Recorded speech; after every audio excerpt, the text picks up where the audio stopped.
Will the Committee on Educational Policy please come to order? We have no public speakers at this time. We have one item on today's consent agenda, and that's the approval of the minutes from the March 2016 meeting. If there are no objections, the minutes are approved. They are approved. The committee has two items on today's discussion agenda. Item 1 is an information item regarding four-year graduation rates, bottlenecks, and super seniors. The item will be presented by Lauren Blanchard, Executive Vice Chancellor for Academic and Student Affairs, Edward Sullivan, Assistant Vice Chancellor for Academic Research and Resources, and Jerry Hanley, Assistant Vice Chancellor for Academic Technology Services. And Dr. Blanchard, will you please begin? Thank you so much, Chair Farrar. Every time a CSU student walks across the commencement stage, another student can be admitted to the university. Graduation creates access, and today it is our goal to give you a closer look at CSU actions to improve three factors associated with better graduation rates: student characteristics, enrollment bottlenecks, and super seniors. While college graduation is one common goal for all students, there is great variation among characteristics influencing graduation rates, as Dr. Ed Sullivan will explain. He will also illustrate progress in improving CSU graduation rates. Ed? Thank you, Dr. Blanchard. Today, CSU first-time full-time freshman graduation rates are at all-time highs, with much of the gain occurring in the past decade. The improvements seen in this chart are related to the CSU Graduation Initiative and board interest in efficiency and facilitating graduation. Achieving the goal of timely graduation requires academic success, starting from the time a student is admitted. Through early outreach activities and efforts like the Early Assessment Program and Early Start, freshmen continue to arrive better prepared for the academic rigors of the CSU. Better preparation translates to earlier academic success. During the same time that our first-time freshmen were completing their degrees more quickly, the graduation rates for transfer students also hit all-time highs. Transfer rates are important because this year, just under half of nearly 130,000 new CSU undergraduate students were undergraduate transfers. Each incoming class, both first-time freshmen and transfer students, represent a variety of diverse backgrounds, ideas, and experiences that affect progress toward that end goal of graduation. The diversity of our students is reflected in the CSU Undergraduate Outcomes Report, a legislative requirement of last year's State Budget Act. The report provides in-depth data for both freshmen and transfer students. Report data provide a foundation for better understanding four-year graduation rates, which has been of increasing interest. I'll spend a few minutes highlighting elements of student background, preparation, and enrollment choices that correlate with four-year graduation. 5 characteristics of entering freshmen appear at the top of the slide. 1, attempting 30 or more units to be on track for four-year graduation. 2, being in the top CSU quartile based on high school GPA at entry. 3, being college ready at entry. 4, being from a family where at least one parent has earned a bachelor's degree. And 5, not being eligible for Pell Grant support. Students with all 5 characteristics historically have earned their degrees in a shorter period of time than of peers lacking these attributes. 5% of fall 2009 first-time freshmen had all 5 attributes. Almost half of these students earned their degree in 4 years or less. 16% of fall 2009 first-time freshmen did not have any of the 5 attributes. 5% of these students earned their degree in 4 years or less. The remainder of our entering class had some, but not all of the 5 attributes. They are shown on this slide as a combined single group. The four-year graduation rate for these students was 19%. CSU students continue to graduate beyond the fourth year. Five-year rates show significant gains for all groups, with additional gains reflected in the six-year rates. Additionally, our students' prospect for four-year graduation are influenced by entry circumstances we do not directly control, but that we may respond to once the student enrolls with us. Our first-time full-time freshmen meet CSU admissions eligibility standards. It is not surprising that students in the top quartile of our entering classes who arrive college ready and who attempt full-time loads are more likely to graduate in 4 years. It is also important to remember that this group is only a small part of our large freshman class. The CSU continues to be a reflection of California. The master plan directs us to serve this diverse population, and our mission is to see these students through to graduation. To reach that goal, students must be prepared to succeed. The Outcomes Report provides recommendations that support success. Campus approaches include academic preparation before the first fall class, academic support throughout the college career, orientation and other support for students of diverse backgrounds, and clear pathways to degrees and careers. The report's recommendations, shown in circles, and related campus efforts, shown in squares, hold the potential for further gains and outcomes for future cohorts, measured both in time to degree and graduation rates. Additionally, it's critical that students can enroll in courses required for timely degree completion. Jerry Hanley will share CSU efforts to reduce enrollment bottleneck courses which slow student progress. Thank you, Ed. And as Ed mentioned, enrollment course bottlenecks impede students' timely completion of their degrees. There are many types of bottlenecks and different criteria for defining bottlenecks. Our initial board discussion of this topic arose in May 2013, and in September of that year, we reported the number of enrollment bottleneck courses identified by CSU department chairs. As requested by the board, we will provide a status of those September 2013 bottleneck courses, and we will report on the number of courses that were identified this year using a more comprehensive criteria for defining what qualifies as an enrollment bottleneck. In the summer of 2013, the Chancellor's Office asked department chairs to identify enrollment bottleneck courses that met the following criteria. First, the undergraduate courses were required to earn a degree. Second, the courses were not offered during the 2012-13 academic year. And third, not offering these courses caused course sequencing problems that could delay the student's graduation. 1,438 enrollment bottleneck courses were identified in 2012-13. 3 years later, campuses were asked to reevaluate these same courses to determine if they were still enrollment bottlenecks. Using the original criteria and evaluating these original 1,438 courses, 97% of the enrollment bottleneck courses were offered in 2015-16, and the remaining 3% of the bottlenecks had alternative courses available that would allow timely degree completion. Purposeful campus efforts eliminated the enrollment bottlenecks identified in 2012-13. Now, continued examination led us to conclude that the original criteria for defining bottlenecks was limited. Through further work, we identified additional challenges.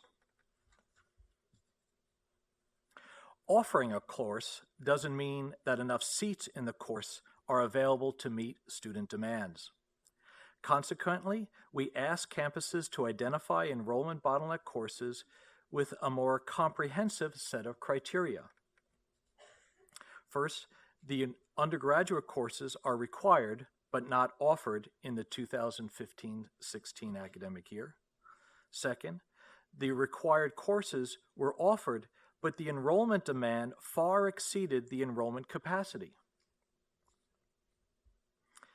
And third, there was no alternative courses that fulfilled the graduation requirement. Now, of the over 38,598 undergraduate courses offered by the CSU campuses this past year, campuses reported a total of 294 courses that met this current enrollment bottleneck criteria across our 23 campuses. This translates to less than 1% of all undergraduate courses reported as enrollment bottlenecks. Clearing bottlenecks require consistent attention. Campuses report some of the causes of the enrollment bottlenecks include, first, insufficient budget to hire qualified faculty. Second, difficulty recruiting faculty to teach in certain discipline areas, such as nursing or business. Insufficient facilities or seating capacity to meet student demand. Insufficient option for scheduling classes for students. And finally, high failure rates of students in select courses, resulting in course repetition. Despite these complications, CSU campuses have made significant progress in reducing enrollment bottlenecks. And work continues to ensure students are able to enroll in the courses they need to graduate in a timely manner. Now, in addition to institutional factors, the time it takes to complete a degree is in part dependent upon decisions students make, and as Ed will address in the next section. With every graduation, enrollment access becomes available. Students who delay their degree attainment limit admissions opportunities for qualified applicants. Super seniors have been a topic of several board discussions during some of the most challenging financial times for the university. The term super senior describes students who have earned CSU units equivalent to a full year of study beyond what the degree requires. Most undergraduate degrees in the CSU can be completed in 120 semester units. At 3 units a course, that's 40 courses overall, or a schedule of 10 semester courses per year in order to graduate in 4 years.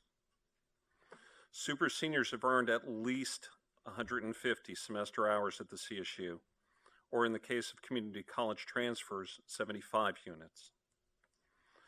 The additional units earned by super seniors come at a cost.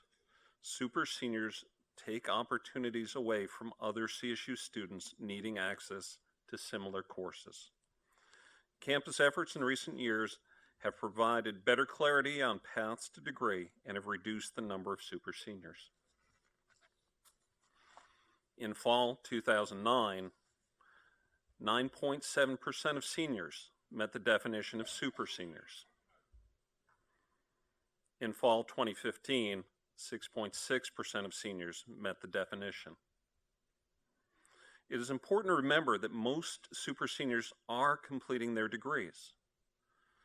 80% of super seniors at the start of the fall of 2014, that's more than 8,500 students, earn their degrees within the year. And 35% of super seniors at the start of fall 2015 earn their degree at the end of that same term. Purposeful campus efforts have reduced the number of seniors who are super seniors. Most campuses use intrusive advisement practices requiring periodic review of progress to degree. Graduation plans or contracts that clarify or expedite student pathways to degree completion enrollment controls, limitations on late career changes of majors that would delay degree completion, enrollments limited to just required courses for the major, and in some cases, declaration of additional majors may not be allowed. Campuses also have the authority to use administrative graduation, which allows campuses to automatically confer degrees upon completion of requirements. As a result of these and other ongoing efforts, we expect that the number of CSU super seniors will continue to decline in coming years. The CSU employs multiple success strategies to streamline students' pathways to graduation. We've implemented initiatives to improve student readiness for success in the CSU with our outreach and advising in K-12 with Early Start and other summer programs and with supplemental instruction and support services. We've improved our institutional capacities to provide access to the courses they need to graduate in a timely manner, largely eliminating enrollment bottlenecks identified in the past few years. We support faculty redesign of courses so more students can successfully achieve course outcome goals. We are providing support for faculty who are choosing no-cost and low-cost quality course materials so that students can afford the materials needed to gain knowledge critical for their success. We are also delivering courses in hybrid and fully online formats so that students can blend their education with their lives. Finally, we've improved our advising services with e-advising tools and with professional and peer counselors and provided more timely, usable, and rich information to students so they can make better decisions about pathways to their degree. As Dr. Blanchard will recap, implementation of these and other strategies continue and will be enhanced as we move forward in supporting the academic success and enrollment access required to accomplish students' graduation goals and the CSU's next graduation initiative goals. Dr. Blanchard. So today we've highlighted three critical components of our focus on the interrelationship between student characteristics, institutional responses, and campus actions to ensure that all students reach their educational goals. The CSU has achieved record-breaking graduation rates and must be intentional about sustaining the improvements that are still needed. To ensure further success, we must establish clearly articulated, measurable goals. In the coming weeks, we will convene a representative group of faculty, student leaders, board members, academic affairs staff, student affairs staff, and presidents to establish new higher stretch goals for 4-year and 6-year graduation rates. We plan to present an update on these efforts in July and return with these new targets to the board in September for adoption. This concludes our presentation, and we are now happy to address any questions or comments that you might have. All right, well, thank you all very much for a very informative update and this very important work, and I'm sure there will be questions from the board. Trustee Eisen. Thank you. Chair Farrar just talked about this being very important work. It's hardly, it's an understatement. Thank you. It couldn't be more important for our board to be having this dialogue with you and with the presidents about what we are going to be doing, what we have done, and what we'll continue to do to improve our graduation rates. It is clearly a benefit to our students, to the institution, to the state, to get our graduation rates as high as we possibly can, given the circumstance of our mission and our students. I am particularly appreciative of the incredible work the presidents have done already in working to eliminate some of the barriers, bottlenecks being the most obvious one, between our students and graduating as timely as they can. There is no doubt that all kinds of efforts are going on that we don't even fully appreciate on this board. Every time I talk to a president, I learn about some other initiative that they are working on that blows my mind and is clearly making a dent and has made a dent already in our graduation rates. So I am very excited about the advisory committee that you're putting together that's going to work collaboratively over the summer to set new goals. But in connection with setting new goals, obviously, is the whole process of identifying what the barriers are to the extent we can control them. Obviously, there are barriers outside of our control. And identifying solutions and programs that the presidents are already working on and thinking about so that we can move this needle. We all want to move it, and I am just thrilled that everybody's done as much as they have already. So I want to commend the staff, the presidents, and the advisory committee in advance for all of the hard work that the committee is going to be doing this summer. Thank you. All right, I think Trustee Fagan. I'd like to echo Becky's words. Lauren, that was really impressive. The results are impressive. I know that we discussed the possibility of having this report only at the last meeting. And to respond to our request to have this kind of thing put together so comprehensively and effectively and find the results, it's very, very impressive. It's all in the right direction. How you get, maybe there's systemically no way to get down to zero on those bottlenecks, but I'm sure you'll try. That's on the graduation rate. That obviously has become a great concern at the governor's office, legislature, and the board, and obviously within the system as well, the chancellor and the whole staff. So I'm sure, personally, I'd like to see the trustees involved as much as possible in this process and help to agree to whatever eventual goals are set, that we can all be in agreement on those goals when that time comes, and have an open and genuine discussion about how those goals were arrived at. And speaking for myself, I'd hope they're a little on the aggressive side, but still within the doable range. I think it's important for us to show people in the legislature, the governor's office, and the people of California that, we are taking this seriously. I know you are already taking this seriously quite clearly from this, but, it's not a simple task.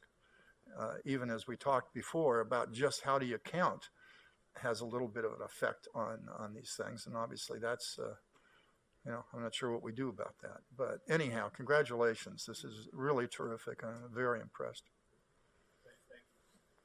Thank you, Trustee Fagan. The reality is that I can't sit here and accept these congratulations independently. The reality is that the day after our last board meeting where you made this request, we began communicating immediately with the 23 campuses and notifying them of the kind of information that you had requested, and that more importantly, that we would be meeting within a week to ensure that there was clarity on the kind of data that we would be seeking, not only in terms of looking back at the 2012-2013 year, but we wanted to make sure that they were able to probe as best as they can to understand their current status with bottlenecks relative to perhaps more current criteria.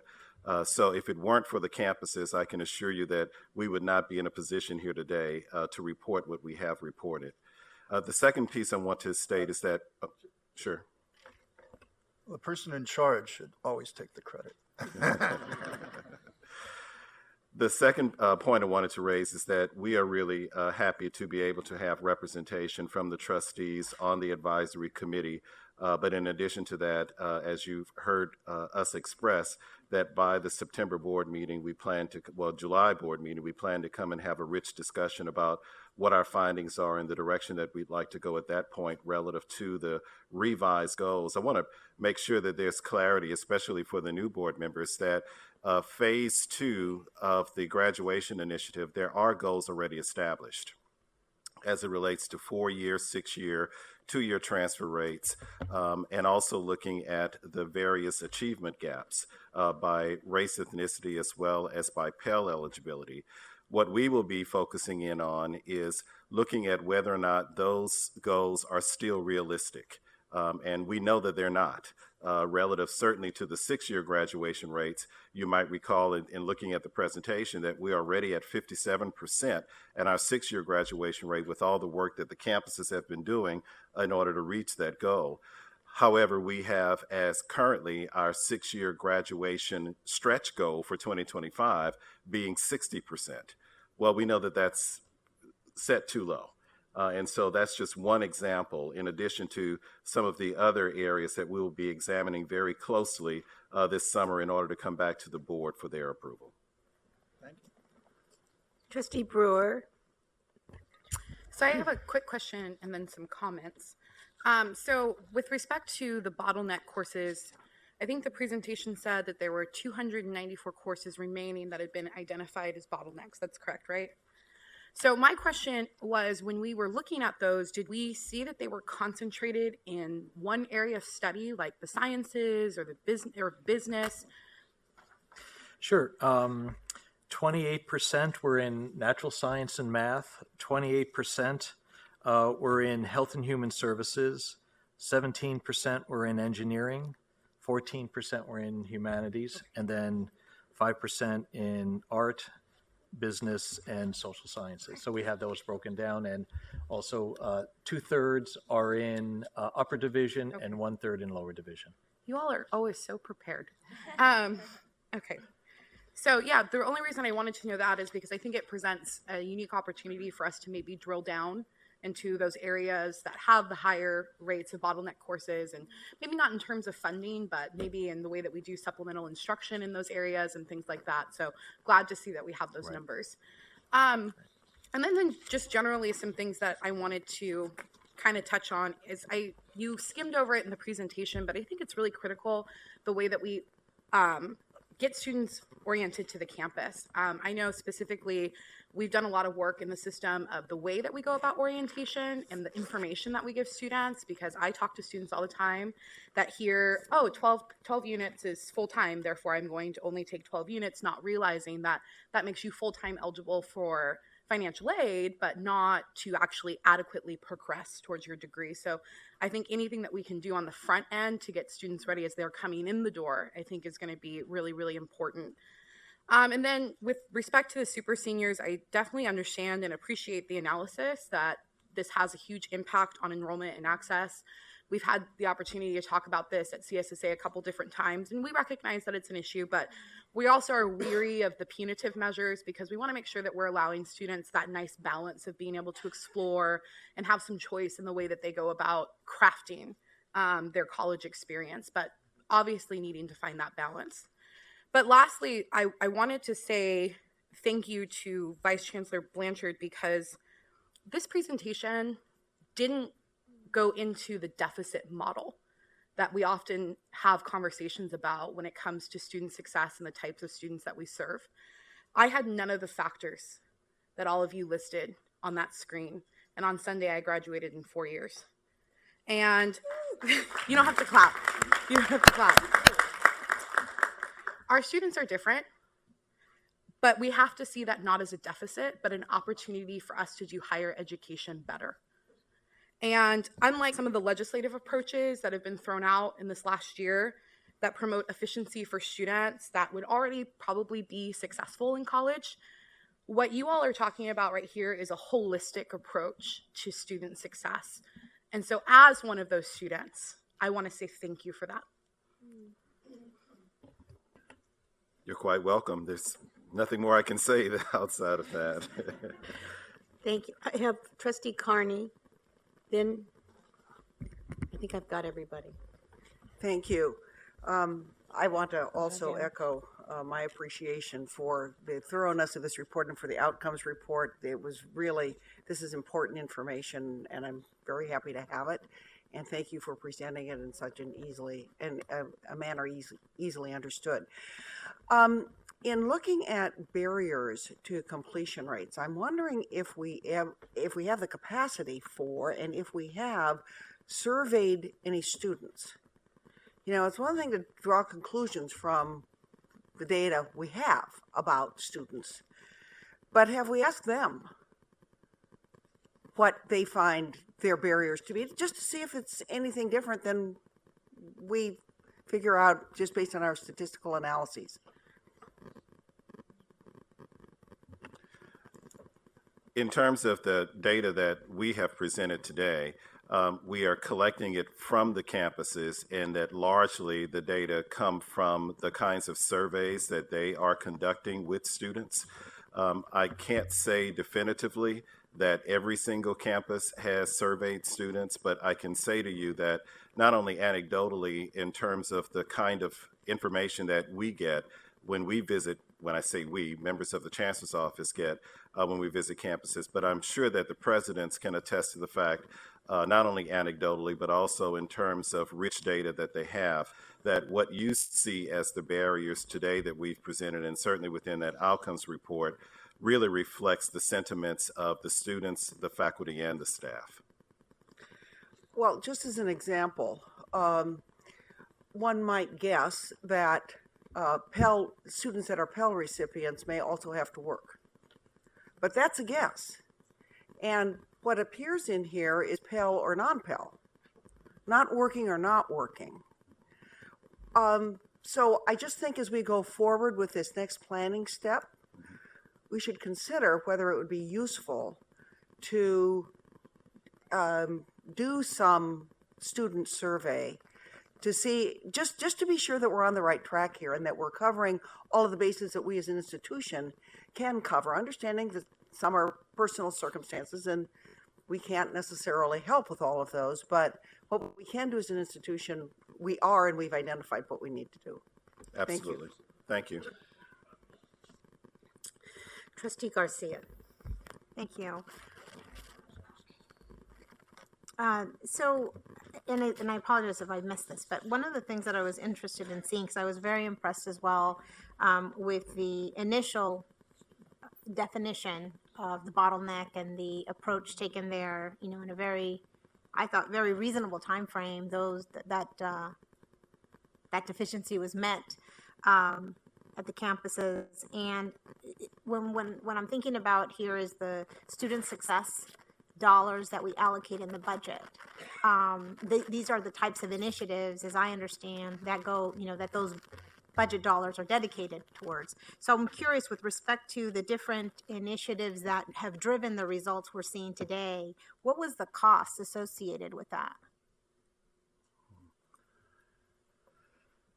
So in terms of the cost of the 6 areas where we were funded by the state government, if I'm following your line of questioning, it was $38 million Right. that were allocated last year. The actual costs to the campus obviously exceeded that amount relative to the hiring of faculty, as well as the hiring of more advisors, and also as another example in terms of looking at the kinds of bottleneck work and the investment in reducing the number of bottlenecks. The actual figures, I don't have at my fingertips. We do have it, however. Okay. I did not bring it forward today, but I'd be more than happy to share that data with you so that, and to the rest of the board members, so that you can see actual costs based on information that's been reported to us by the campuses for each of those 6 areas that we've designated as important to ensure that we're moving the needle on student success. That would be great, because I think, again, as we're continuing our conversations, we're continuing to juggle priorities, and, you know, we need to make some very important decisions about what we're funding. And so when you see this, like as many of the board members have said, this is, you know, impressive to be able to see how quickly we've been able to resolve. So again, congratulations to the campuses, to your teams for making such impressive moves. So I think we want to, you know, again, we want to say if this is really, this is definitely the direction, then how do we get the funding? So what is that number? So that we make sure that we're asking for the right amount. Because otherwise, as you said, maybe the campuses are needing to absorb, we're asking them to absorb a lot of different things. So again, how are we going to prioritize? So I'm just interested in that, and it'd be great if you can share And with the us. campuses are, just as you're pointing out, the campuses are absorbing quite a bit. Yeah, so it would be great to have that number. The other thing too, because I thought it was very helpful to understand, that the way we define the bottleneck, obviously depending on the way we define it, it's going to alter the approach. And so it was really interesting to see that we, hadn't initially defined the bottleneck based on supply and demand. And obviously that's critical, that's important, and you all have highlighted it here.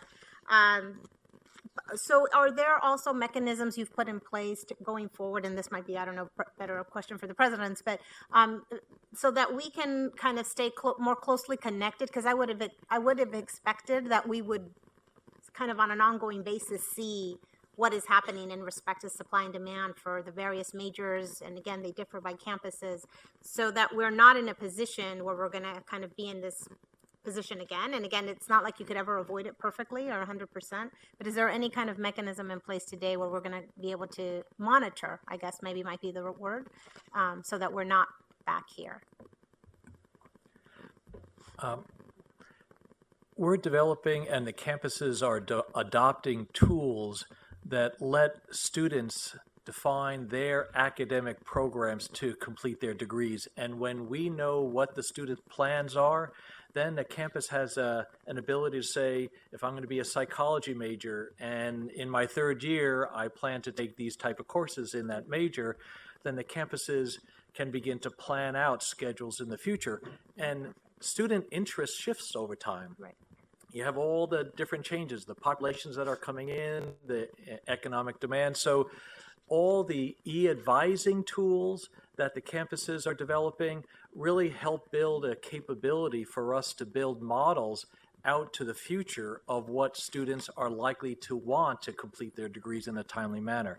So we have our degree audit tools that let them know what have you completed already, then the academic program planning tools of what's going out in front, and all that data then will help us predict what the student demand will be out in the future. So these technologies are being implemented, and it's always going to increase our capabilities to better predict, not perfectly predict, but better predict where that demand will be. Okay, and so it sounds like it's in progress, the implementation of these different Yes. tools at the different campuses. Yeah. That's great, because again, it's a predictive tool that's going to help you plan in advance. And again, part of the challenge is by knowing, right, then we can make sure that we're asking for the right funding to meet the need. Thank you very much. Oh, I'm sorry. Thanks. I'm eavesdropping over here. Oh. Trustee Jay, I have, you know what? Okay, go ahead, Trustee Abrego. I have Trustee Jay next. Hello, Ed. I have a couple of questions. One is regarding your table on graduation rates for first-time, full-time freshmen. And if I'm reading it correctly, it indicates that in 1975, only 11% of our students graduated within 4 years. Is there a myth to this 4-year graduation rate? Has the CSU ever had a larger percentage of freshmen graduating within 4 years? And the reason I ask that is because, we're dealing now with non-traditional type students who work more hours, carry more responsibilities. The cost of higher education has increased. So, talk to me a little bit about what those figures mean. And the second one is that, is there a difference as to who continues to graduate school between those who graduate within 4 years and those who graduate 6 years? Is there a big difference as to who pursues graduate school after graduating? Okay, on the 40-year trend data, that was as far back as we were able to trace the CSU data set from known data sources we had.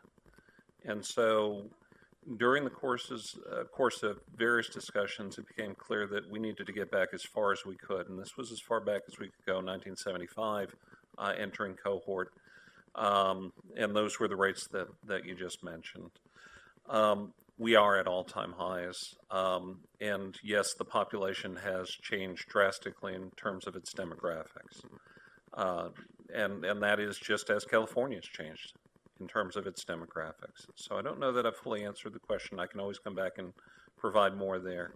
On the second question, I have not had the opportunity to pursue that question here at the system level. At the campus level, we began down those paths. What we found was that students who had had enriching educational experiences, those students that were participating in undergraduate research and other support, were more likely to go on to grad school than those who had not. But I hadn't chased it the way that you described, where the student who had graduated in 4 years versus 6 going on to grad school. We can look at that, though. All right. I think we have at least one president who would like to weigh, two presidents who'd like to weigh in. We'll start with Dr. Garcia. Thank you.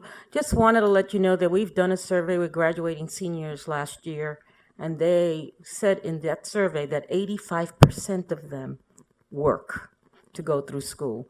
In addition to that, we also know that 50% of our almost 39,000 students are first-generation college students. And so the importance of having advisors and career specialists, and I call it high-tech but also high-touch, in order to make sure that these students understand what they need to do in order to graduate is extremely important. But you did ask about how many of our students work, and I got that from our campus. Thank you, President Garcia. President Harrison? Yes, along the same lines, and I would echo everything that that Millie just said. We do survey our students, and we find that there really isn't one obstacle. Thus, there's not one silver bullet that would reduce all of the obstacles, but they range obviously from financial to academic, their personal reasons.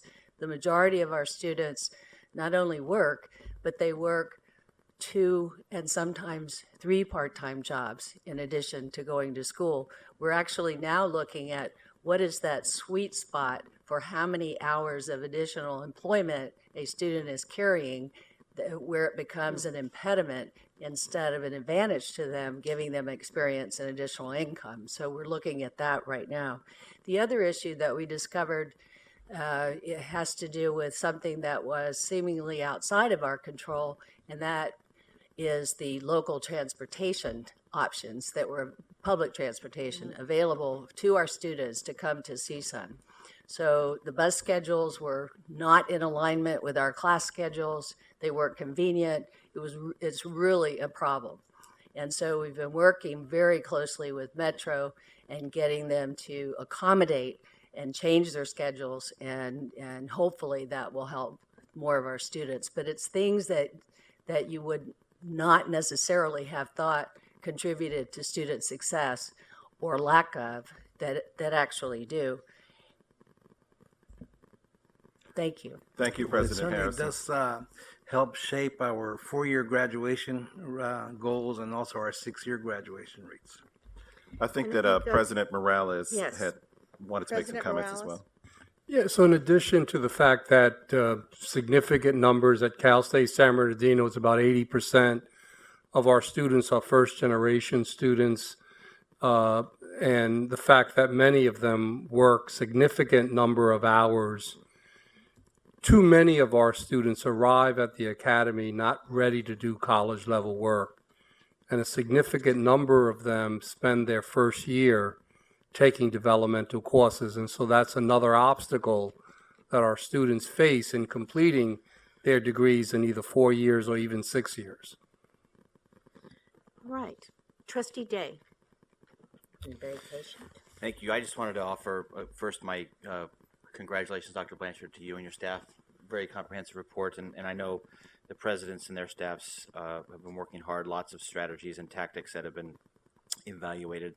And before I forget, I'd like to echo what President Garcia said. I mean, as we thanked and complimented our faculty this morning for the incredible job that they do and the role they play, we really can't forget staff, especially counseling and advising staff. I mean, when you're talking about graduation rates and student success, staff, I think, sometimes are unfairly forgotten, and there's really no more important role, I think, on campus for students than that staff. And so really, I'd like to just throw out some ideas. I mean, you're on the right track. I mean, we were never going to get to 100% of graduates in 4 years. So let's, I think we need to acknowledge that up front. But there's certainly more work we can do as a system. But our demographics that we're serving, we're not changing our admission criteria. We're not going to purposely or arbitrarily change those to restrict certain people so that they don't have access just to finagle our numbers, so to speak, so that we can look better.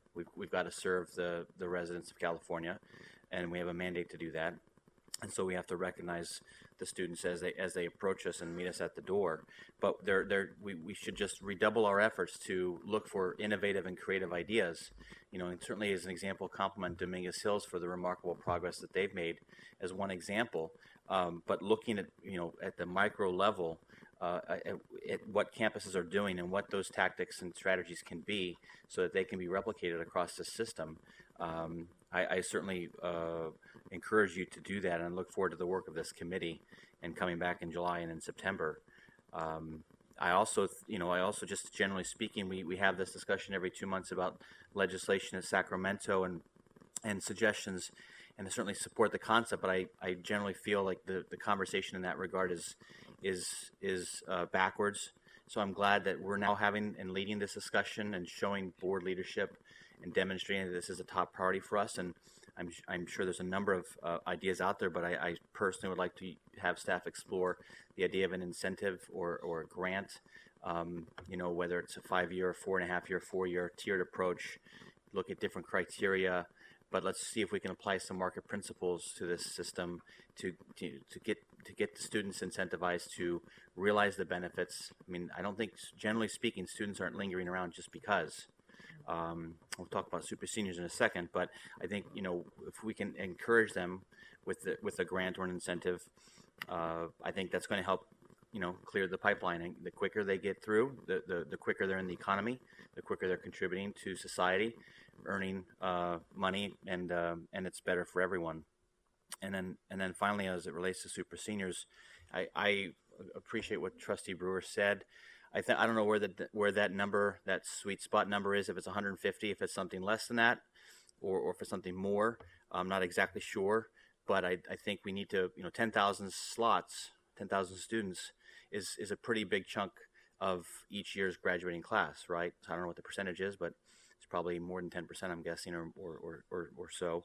So we've got to be able to address that somehow. But then I appreciate staff's work on this too. You got super seniors and you've got super seniors. So I don't know if it's 150, but it's certainly not 180. So as I recall in our conversations, you've got roughly 4,000 super seniors who are 2 years beyond. At some point, I think tackling this problem is going to take multiple approaches, more with a lot of kind of, in the social service world, wraparound services, a wraparound approach with everything we can think of, and dealing with super seniors is a big component, I think, of that too. And I look forward to seeing you report back on that and what we can do, and if it's an incentive or a disincentive, I think that needs to be part of the conversation. You certainly have our guarantee that we will come back with that information, certainly as we are continuing our work with the graduation initiative. I wanted to raise one quick point as well. I know that we're trying to reach... No, we have more people that want to Okay, speak go ahead. too, so. I wanted to mention that one of the elements that I'm hearing on a regular basis and that we're collecting data on now is the opportunity to provide more students with the opportunity for summer school. And that to allow that to be a more natural avenue for students either to get back on track and or to get ahead.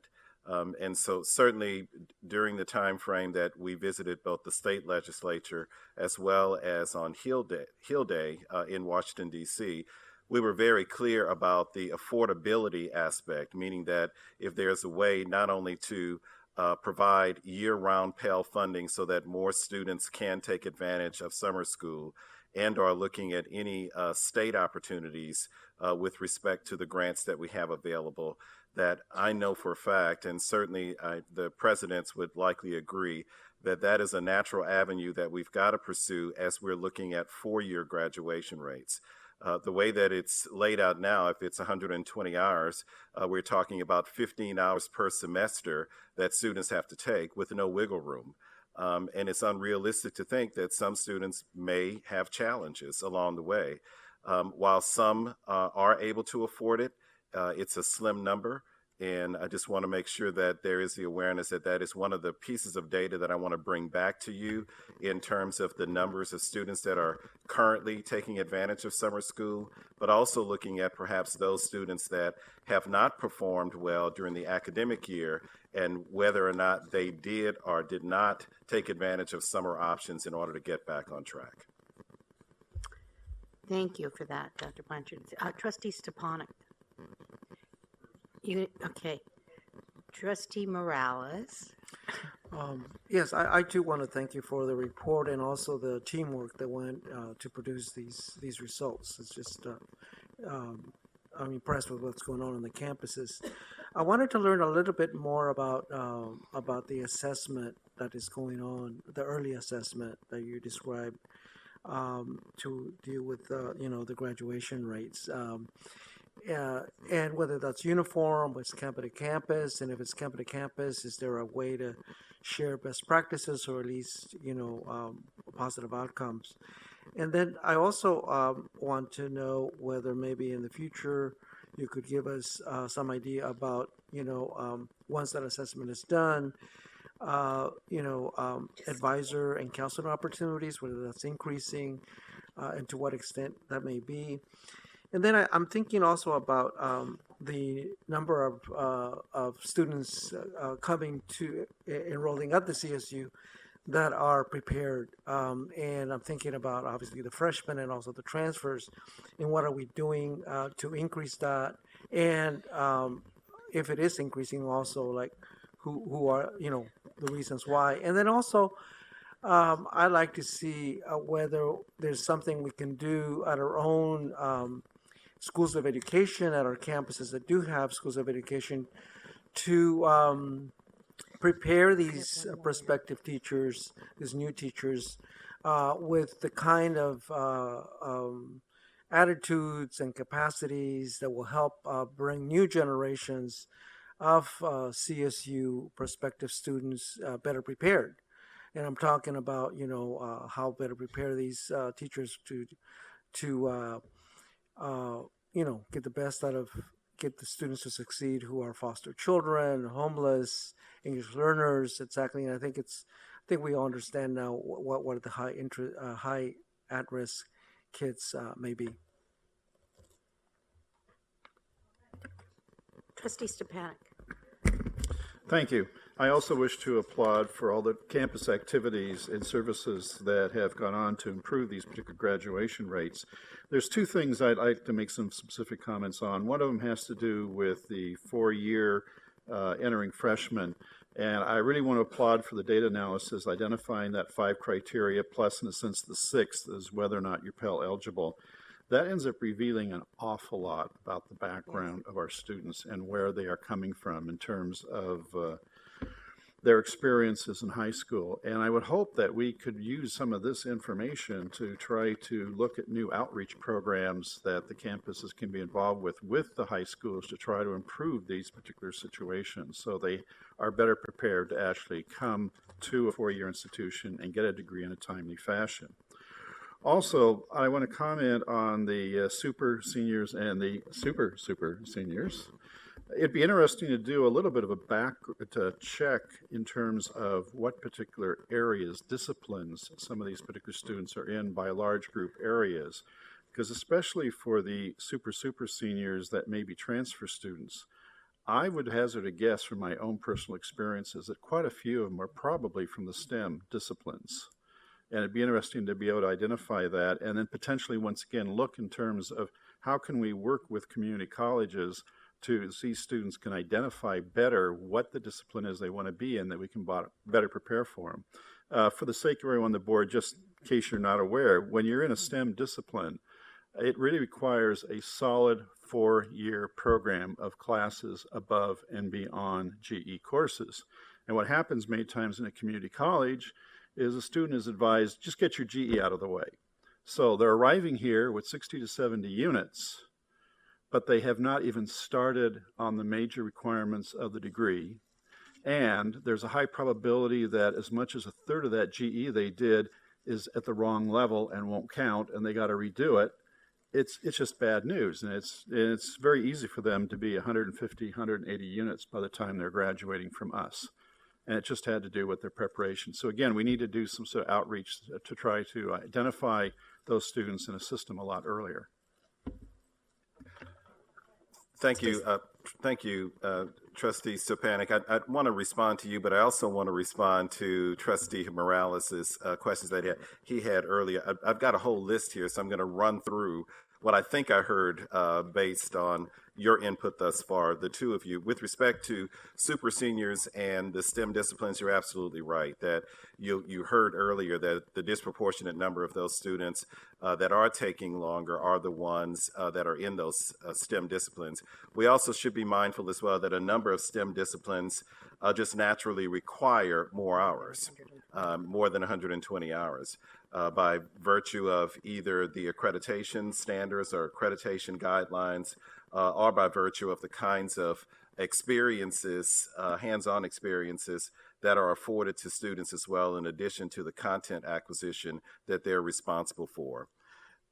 Earlier engagement of students, and I think that both of you really hit on this, and I can assure you that it resonates well with the 23 campuses, that you already know that we do a lot of work in terms of high school seniors and working to get them better prepared so that they're ready to enter. I always say get them ready to enter to be on even footing with their peers. But the reality is that we know that we've got to start even earlier, and that a lot of the work will center on as early as rising high school freshmen, and to keep our hands on those students each year until they actually matriculate into our respective campuses, to ensure, obviously, that they have met all the A through G requirements, but also to ensure that they've got an appetite for what it will be to engage a college campus and a college curriculum, but also persistent to graduate. And so the earlier we can begin our work in identifying and working with students, the better off that we will be. With respect to Trustee Abrego, I wasn't clear when you talked about assessment. Were you talking about the early assessment program, or were you talking about assessment in general of best practices? I was talking about early assessment, and I also would want to comment that what I was talking about early intervention, preparation, or collaboration and getting these things prepared, I really meant pre-K up. I think by the time they get to high school, for many of these kids, it's really too late. And also, I think that it doesn't seem that poverty is going to go away. So we're always going to have low-income students, and that's why I think that we really do need to have our schools of education ever more prepare our teachers to deal with this population, that this socioeconomic class is going to continue to be there, and we need to be able to address that, because I think you can be poor and be prepared. At least that's my hope. Mm-hmm. I'll ask Jerry to prepare for to answer your question on EAP, but I wanted to mention that you're absolutely right that increasing the number of better prepared students certainly is the key to this, and we can't do it without partnering with our K through 12 counterparts in order to ensure that not only that we're spending more time with those students in the summer months, but that we're tracking their progress as well during the regular school year, and how, like a number of our campuses are doing, they're also partnering with the K-12 teachers in order to understand where those gaps in content will be, and provide professional development opportunities for the in-service teachers to ensure that they can make sure that these students are ready by the time they enter our doors. We've got some work already with that, but even in terms of the pre-service teachers that we're preparing now, there's a very heavy emphasis on ensuring that they understand the value of the new standards that we now have in place.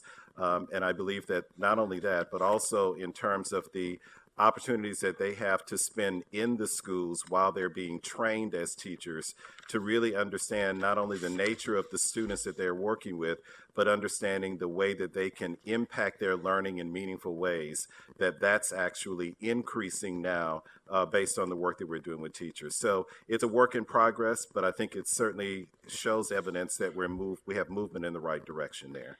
So Jerry, did you want to mention a little bit more about early assessment program? Oh, thanks. Yes, because then we're going to hear from, people have been waiting patiently here too. So of course we want to hear what you have to say I'll be too. very quick. Students in the 11th grade take an assessment and they get feedback. So by the start of their senior year, they're given some guidance around their readiness in English and in math. We also work with all our career counselors. In the fall of every year, we go out to all our career counselors to provide them information about the tools and strategies and support for those seniors so they can take the steps in those senior year to help prepare to be college ready when they graduate high school. There's a lot of support that goes along those ways in various ways. All right. Thank you. Trustee Simon, please.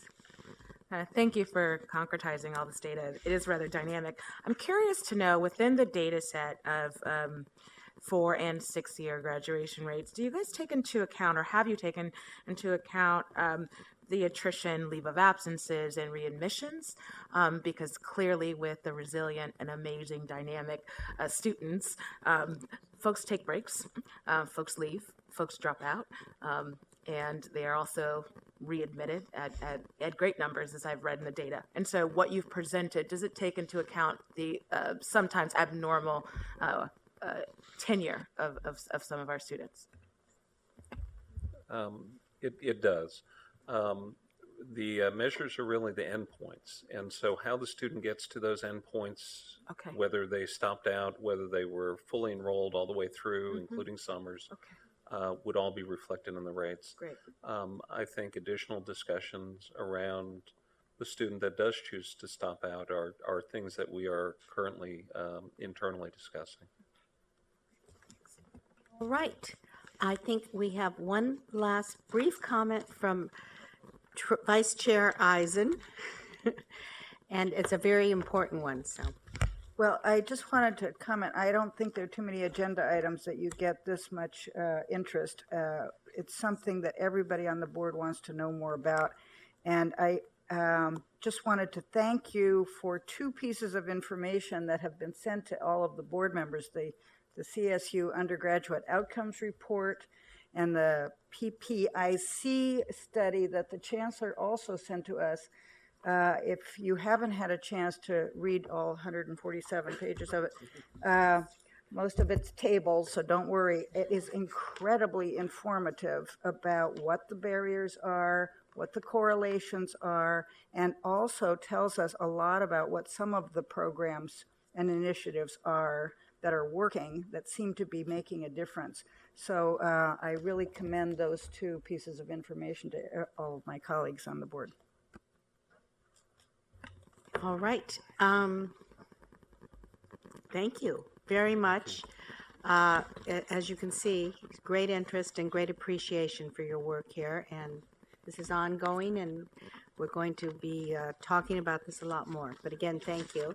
And now we're going to move on to our second and final item, which will also be an information item on California State University's success at National United Model Nations. And this item will be presented by Trustee Monville, Jamar Boyd Weatherby.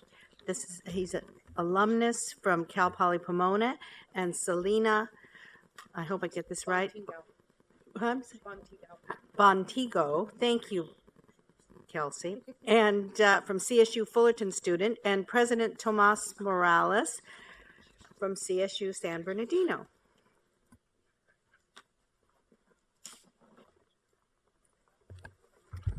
Thank you, Trustee Farrar. It is always a great joy to highlight and commend the work and achievements of our students, our faculty, our staff, our administrators, and our alumni. Today's item highlights the achievements of the 11 CSU campuses that participated at this year's Model United Nations Conference in New York, the largest and most prestigious simulation of its kind in the world, with over 6,000 students participating from over 400 colleges and universities around the world.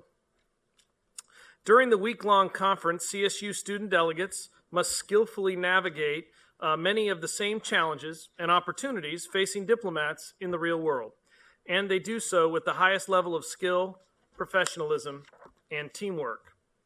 And I'm happy to report that all 11 CSU campuses that participated in the 2016 MUN conference received delegation awards, all 11 campuses. These awards are incredibly difficult to receive, requiring months of rigorous preparation, research, and practice. This awards sweep, as we might call it, is truly a testament to our incredible students, our world-class faculty, and our outstanding staff. Most importantly, these awards point to our core principle of inclusive excellence. They reflect the best that the CSU and California has to offer. Again, as you heard, joining us today to provide their own insight to the Model UN experience is Jamar Boyd Weatherby, an alumnus of the Cal Poly Pomona program, and Celia Bontigao, who's a current Model UN student from Cal State Fullerton. Jamar? There we go. All right, may it please the honorable trustees. My name is Jamar Boyd Weatherby. I attended Cal Poly from 1996 until 2000. I graduated with a degree in philosophy. I then went on to attend Bolt Hall at UC Berkeley School of Law. My introduction to Model United Nations took place by chance. I took a year off from basketball in order to do a judicial internship. I ran into a professor, Dr. John Lloyd, who encouraged me to apply. While I didn't know it at the time, my chance invitation resulted in me benefiting me personally and professionally. One of the most important aspects of Model United Nations is that, at least at the time, the legislation or bills that we would pass were ultimately introduced to the General Assembly. What this new power that we wielded, even though I didn't appreciate it, meant is that a lot of the players, once you get to New York, or to the East Coast, they try to influence your decisions and how the legislation comes about. My first introduction to this was when we met with the ambassador to Lebanon. He briefed us on his wish list, which included inclusion onto the Security Council or permanent membership on the Security Council. For reference, the other permanent members of the United States, Russia, China, United Kingdom, and France. So if he would have had his way, it would have also included Lebanon. The second thing is that when we got to our hotel, there were protesters who were outside of our hotel, both for and against the bombing campaign that President Clinton initiated against the president of Yugoslavia, President Milosevic. Like the ambassador, they were trying to influence the bills that we would ultimately submit to the General Assembly. In addition to all of these amazing experiences, meeting with these people and seeing these things, also just having the opportunity to work with my delegation and the other schools was an amazing experience. This included receiving an honorable mention distinction while we were there, and my first attempt at public speaking, with heavy emphasis on the word attempt. I was and continue to be tremendously grateful for the opportunity to present or to participate in the program, and thank you for your time and consideration. Now I would like to turn over to Selena, yes, current Model United Nations student from Cal State Fullerton. Thank you, Jamar. Good afternoon, everyone. My name is Selena Bontigao, and I am a current fourth-year political science major at Cal State Fullerton. And I have been a part of the Model UN team on our campus for 2 years now, starting my junior year. And what I love most about MUN is that It allows multifaceted types of student to commiserate on global issues.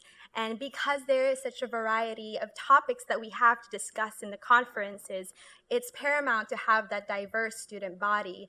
And our team alone, our team comprises of students from our business school, from communications, from health science, all the way to history and English. And there's this misconception that MUN, programs like MUN, are catered only to political science or international relations, when really we need students from across majors in order to have a successful conference. And so the way our program works is that we compete in the spring, and we go to 3 conferences, one locally in Riverside for the Inland Empire MUN, then to Boston for the Harvard MUN, and finally to New York, which, as mentioned earlier, is the national MUN that is the most prestigious out of all the conferences. And I am very proud and happy to share that out of our 10 teams, we were able to bring home 7 position paper writing awards, 1 committee award, and 2 of our teammates became chairs in which they actually delegated and were able to run their own committee. And finally, an outstanding delegation award, which hasn't been awarded to Cal State Fullerton for a while. And out of the 200 participating teams, that is not only in the United States, but also globally, teams from Japan, Germany, and Canada, we were able to rank at the top 5 of them all. And so it has been such an honor to be able to represent not just Cal State Fullerton, but the CSU as a whole. And it's forums like this that allow students to be able to share such successes that would hopefully propel even more positive outcome. And I am very grateful and thankful to be able to have that time here today. Thank you very much.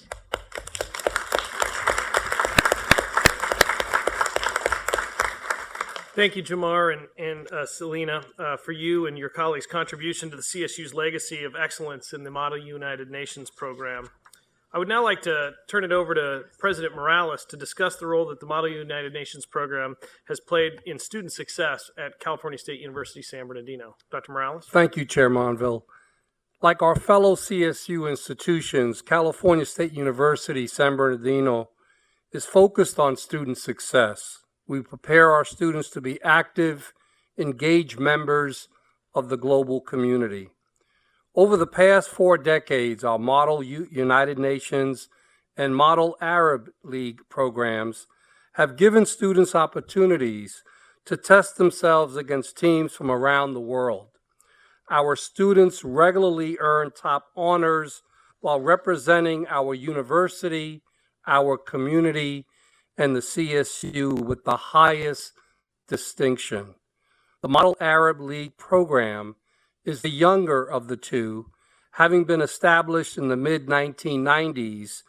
18 times our teams have earned outstanding delegation awards.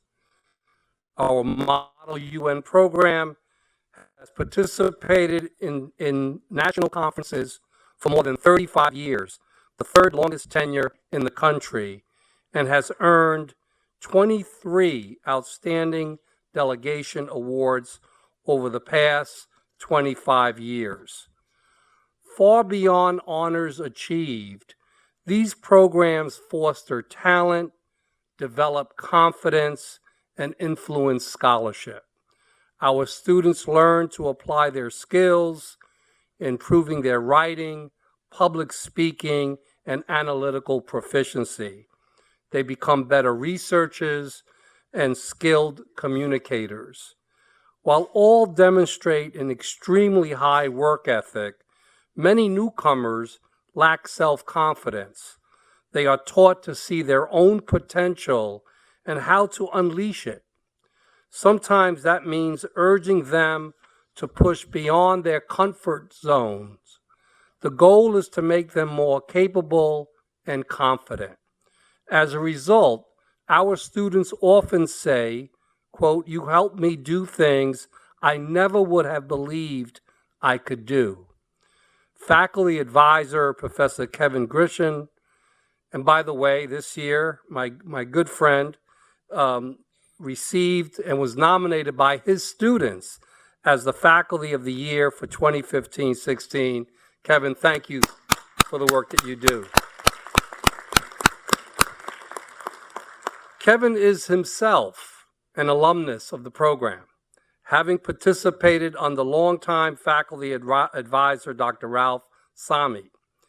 It affords him an excellent perspective on the role our program plays in student success. Because of the students we serve and the fact that many are the first in their families to go to college, Grisham tells those in his program, quote, "Where you are from does not dictate where you go in life." A review of the program's graduates indicate that they indeed have listened carefully to their faculty advisor. 9 of 10 CSUSB Model UN alumni who continue their education go on to top-tier research institutions and Berkeley Law School. Many have become lawyers, successful business and community leaders, legislators, and educators. One of our earliest graduates worked for the United Nations. Another alumnus is with the FBI. One is currently doing postgraduate research at the University of Chicago. And 2 others presently serve in the CSU Chancellor's office. Says Professor Grisham, quote, "If not for the Model UN, I wouldn't be where I am today," close quote. He adds that he has heard those very same words spoken by so many fellow alumni that he has lost count. The Model UN and Model Arab League programs at CSUSB help our students become successful leaders and professionals committed to making our world a better place. Thank you. Thank you, Dr. Morales. You know, as we can see, programs like the Model United Nations are incredibly beneficial to the students that participate and in turn are beneficial to the campus community. Model UN programs at CSU campuses include many of the high-impact practices that national researchers credit with increasing student retention and improving student engagement and success. Practices that include writing, undergraduate research, intensive collaborative projects in a diverse team setting with applied problem-solving objectives. Model UN can also shape a student's academic path, opening doors to new opportunities on campuses and in their careers. For Jamar, a chance conversation with his history professor at Cal Poly Pomona turned into a unique opportunity that remains beneficial and consequential to his career as a respected attorney throughout Southern California. For Selena, her Model UN experience at Cal State Fullerton has expanded into other leadership roles on campus and into possible future career in international relations and diplomacy. And as you heard from President Morales, the National Model UN Nations legacy at Cal State San Bernardino stands as a point of pride to the campus community and unequivocally demonstrates that CSU students can compete and excel against the best universities in the world. You know, I will note on a personal note, while I was goofing off at ASI, some would argue, Dr. Grissom and my wife Elizabeth were competing in bringing home the first national championship to Model UN at Cal State San Bernardino. And it's a history and a legacy that the campus, as Dr. Morales notes, takes a great deal of pride in. And they both continue to pay it forward as alums continuing to serve the campus. Before I conclude this item, I'd like to invite Chancellor White, President Morales, President Coley, President Garcia, Dr. Grisham, Jamar, and Selena to join me up front for a group photo and celebrate the success of the Model United Nations program in the CSU.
Thank you. Good. Thank you. Thank you.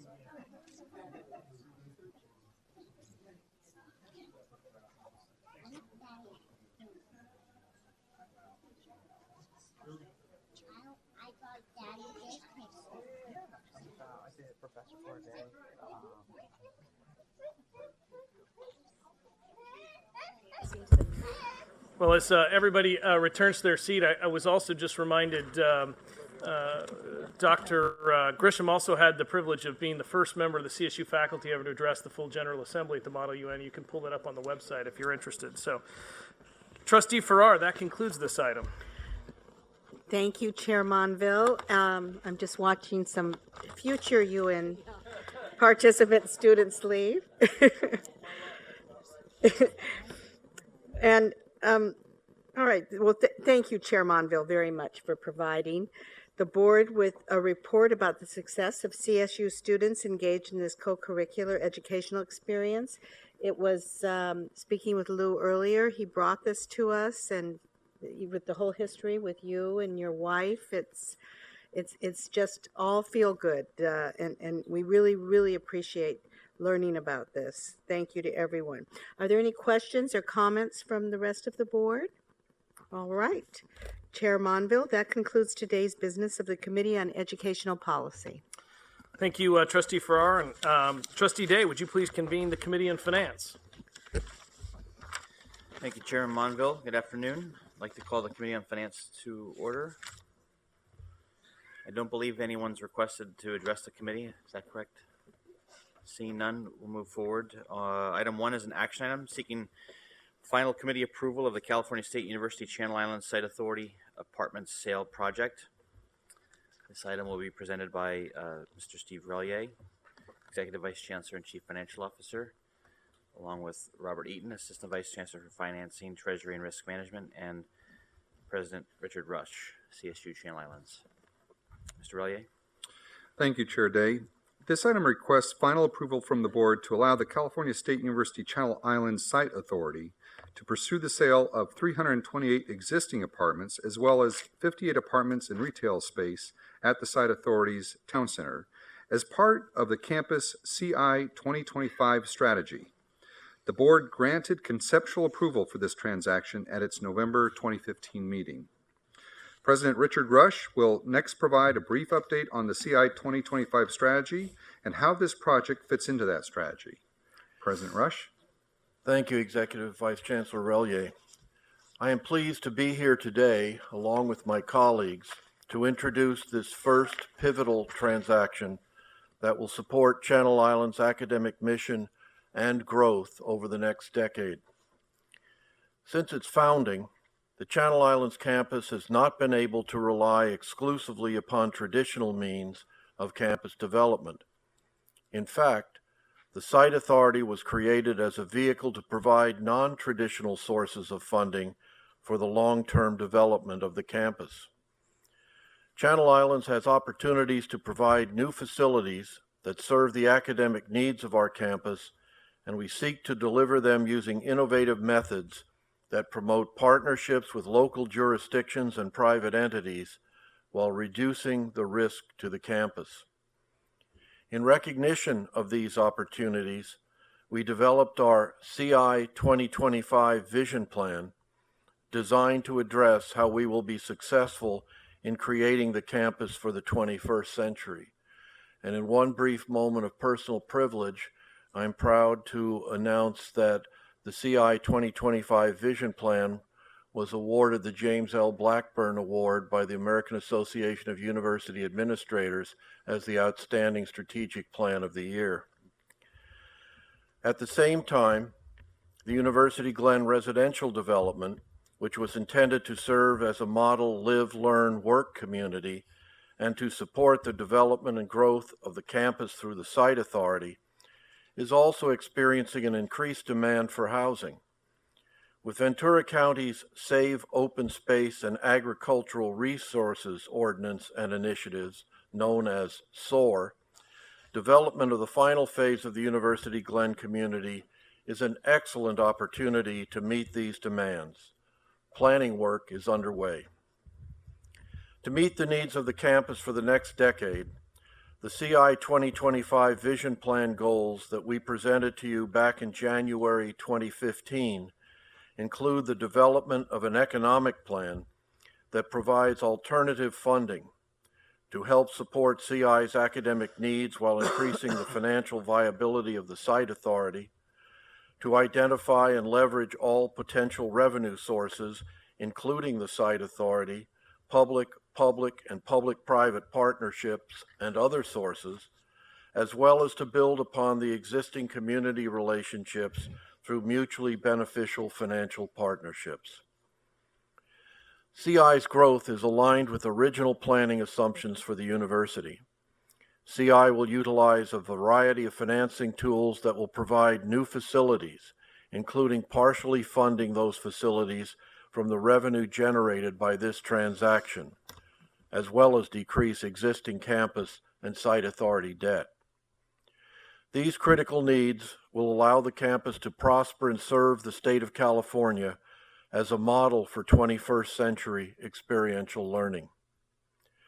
The CI 2025 Vision Plan and this transaction specifically provide an exceptional opportunity for the university to continue its growth, dramatically improve the site authorities and campus financial position, but also to use innovative methods that are synergistic with the CI culture of collaboration and partnering. I will now hand it over to Assistant Vice Chancellor for Financing, Treasury, and Risk Management, Robert Eaton, to provide key details of the transaction. Robert? Thank you, President Rush. In January 2016, the site authority commenced a competitive bid process for the purpose of selecting a qualified private developer to acquire apartment units located in the site authority's University Glen housing community and serve as a long-term operator and investment partner with the site authority. During the bid process, all three development firms that submitted proposals also expressed interest in 58 apartments and retail space in the site authority's town center, which were scheduled for a later separate bid process. Based on these expressions of interest, the 58 apartments and retail space in the town center were added to the competitive bid scope. In March 2016, Kennedy Wilson, an experienced multifamily housing operator and developer with strong financial capacity, was chosen by the selection committee as the preferred bidder. The committee's decision to award the bid to Kennedy Wilson was based on Kennedy Wilson's overall financial terms, including the upfront price offer and willingness to invest its own capital toward upgrading the housing assets and to serve as a long-term multifamily housing partner with the site authority. Under the terms of the transaction, the site authority will sell its 328 apartments in University Glen and its 58 apartments and retail space in the town center to Kennedy Wilson for $81 million, an amount consistent with the appraised value of the assets. The site authority and Kennedy Wilson will also enter into an 80-year sublease of the land located under the assets, whereby Kennedy Wilson will pay the site authority 7% of gross income on the units, initially about $540,000 per annum. To maximize the purchase price and to preserve control over a certain number of housing units for campus faculty and staff, the site authority has agreed to lease back a certain number of the apartment units under long-term agreements with Kennedy Wilson. Under these agreements, the site authority will be obligated to pay rental rates that will increase annually at a rate equivalent to the Consumer Price Index. Kennedy Wilson will renovate all existing apartments as tenants change over and will make long-term capital improvements to shared facilities such as a clubhouse, 2 fitness centers, and 2 swimming pools, all at Kennedy Wilson's cost. Kennedy Wilson will also engage a third-party management company acceptable to the site authority to manage the apartments. $74 million of the sale proceeds will be used to retire a portion of the site authority's outstanding system-wide revenue bond debt, specifically the $71 million of debt directly associated with the assets being sold, plus a portion of debt associated with other site authority housing assets. Analysis of the current real estate market in Ventura County indicates that this is an optimal time to sell and maximize the value of the assets. The reduction in debt will benefit the campus by reducing the related debt service and improve financial flexibility for the site authority, allowing it to meet the primary purpose for which it was created, and that is to serve as an instrument for campus development, such as academic facilities, housing, student support facilities, and recreation wellness space. The remainder of the sale proceeds will be used by the campus for immediate capital needs associated with the Gateway Hall academic project and other costs of the transaction. And Chair Day, if you'll indulge me for a moment, I would like to say to President Rush, on behalf of myself and on behalf of the Financing and Treasury staff, it's been a pleasure to work with you. We want to wish you all the best in your retirement. Chair Day, that concludes the presentation, and we'd be happy to address any questions that you or others may have at this time. Thank you, Mr. Eaton, President Rush, Mr. Relier. Final approval of the California State University Channel Islands Site Authority apartment sale project is an action item before the Committee on Finance. Only committee members may vote. Do we have any questions on the report or comments? Trustee Fagan? Just like to add my 2 cents that it's always good to see these kinds of imaginatively structured projects come to the board that makes maximum use of existing resources and doesn't ask us to shell out a bunch of resources. So congratulations on a great project. I would agree. I mean, every campus is different and unique, and they're all incredible. Of course, Channel Islands has got a especially unique history, and so compliment Dr. Rush on your staff's creativity and ingenuity in packaging this deal so that the proceeds can go back into educational services on that campus. So if there's no other comments or discussion, is there a motion? So moved. We have a motion. Do we have a second? Second. Have a second. Any further discussion? If not, all those in favor, please say aye. Aye. Any opposed? Motion carries unanimously. Item 2 is an action item seeking committee approval for a public-private partnership for the Panetta Institute at California State University, Monterey Bay. This item will be presented by Mr. Steve Relier, President Eduardo Ochoa, Taylor Herron from CSSA President, and Mr. Robert Eaton. Mr. Relier, please begin. Thank you, Chair Day. This item requests conceptual approval from the board to allow the development of a new building to accommodate the expansion of educational studies and programs offered through the Panetta Institute for Public Policy on the Cal State Monterey Bay campus. The institute was founded in 1997 by former Secretary of Defense Leon Panetta and his wife Sylvia, and has been located on the Monterey Bay campus since its inception. President Eduardo Ochoa will now provide an overview on how this project aligns with the campus mission. President Ochoa? Thank you, Executive Vice Chancellor Relier. I am pleased to present to the Board of Trustees the opportunity for a new privately funded Panetta Institute building to be developed on the CSU Monterey Bay campus. As described by Executive Vice Chancellor Relier, the Institute was founded in 1997 by Secretary and Mrs. Panetta and serves the entire California State University system, plus several other schools. Under the direction of Secretary and Mrs. Panetta, the Institute sponsors a range of programs and provides a variety of study opportunities such as internships, leadership, seminars, and lectures that expose students to real-world experiences in government, politics, and public policy.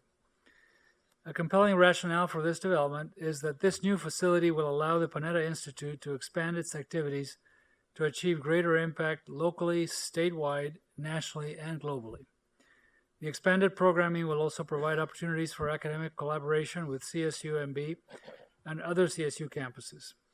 In the process, CSU Monterey Bay will also benefit from the greater visibility bestowed on the campus, which will expand its access to donor support from those quarters. Finally, it is the intent of the Panettas to have ownership of the building eventually revert to the CSU, which will be a significant benefit to the campus, expanding its physical capacity. I would now like to ask Taylor Herron, President of the California State Student Association and a student at California State University, Chico, to talk about her experience at the Panetta Institute. Taylor? Great. Thank you, President Ochoa. It's a privilege to have the opportunity to provide remarks and speak in support of this exceptional program. As a previous AS president, I was fortunate enough to participate in the Panetta Institute and can personally attest to the impact this work has on those students who've been lucky enough to attend these series and seminars. As a previous participant, I was able to experience the transformative power of the Institute firsthand and have witnessed this transformation in countless other students granted with the same opportunity. The Panettas use their vast and prestigious network to bring the most notable and accomplished leaders from across the country to speak to a classroom filled with the most capable and promising students of the CSU. I was exposed to leaders that range from members of the U.S. Navy, renowned lobbyists, government officials, civil rights activists, and even an NFL referee. The marrying of these different perspectives on leadership and personal success makes this program the most pivotal and defining experience I've ever had as a student. The Institute truly instilled in me the confidence and vision to take ownership of my personal goals and a desire to make the absolute most of every professional development opportunity I've had as a student of the CSU. Frankly put, I went into this institute as an animal science major who thought that I would go to vet school at the end of the year.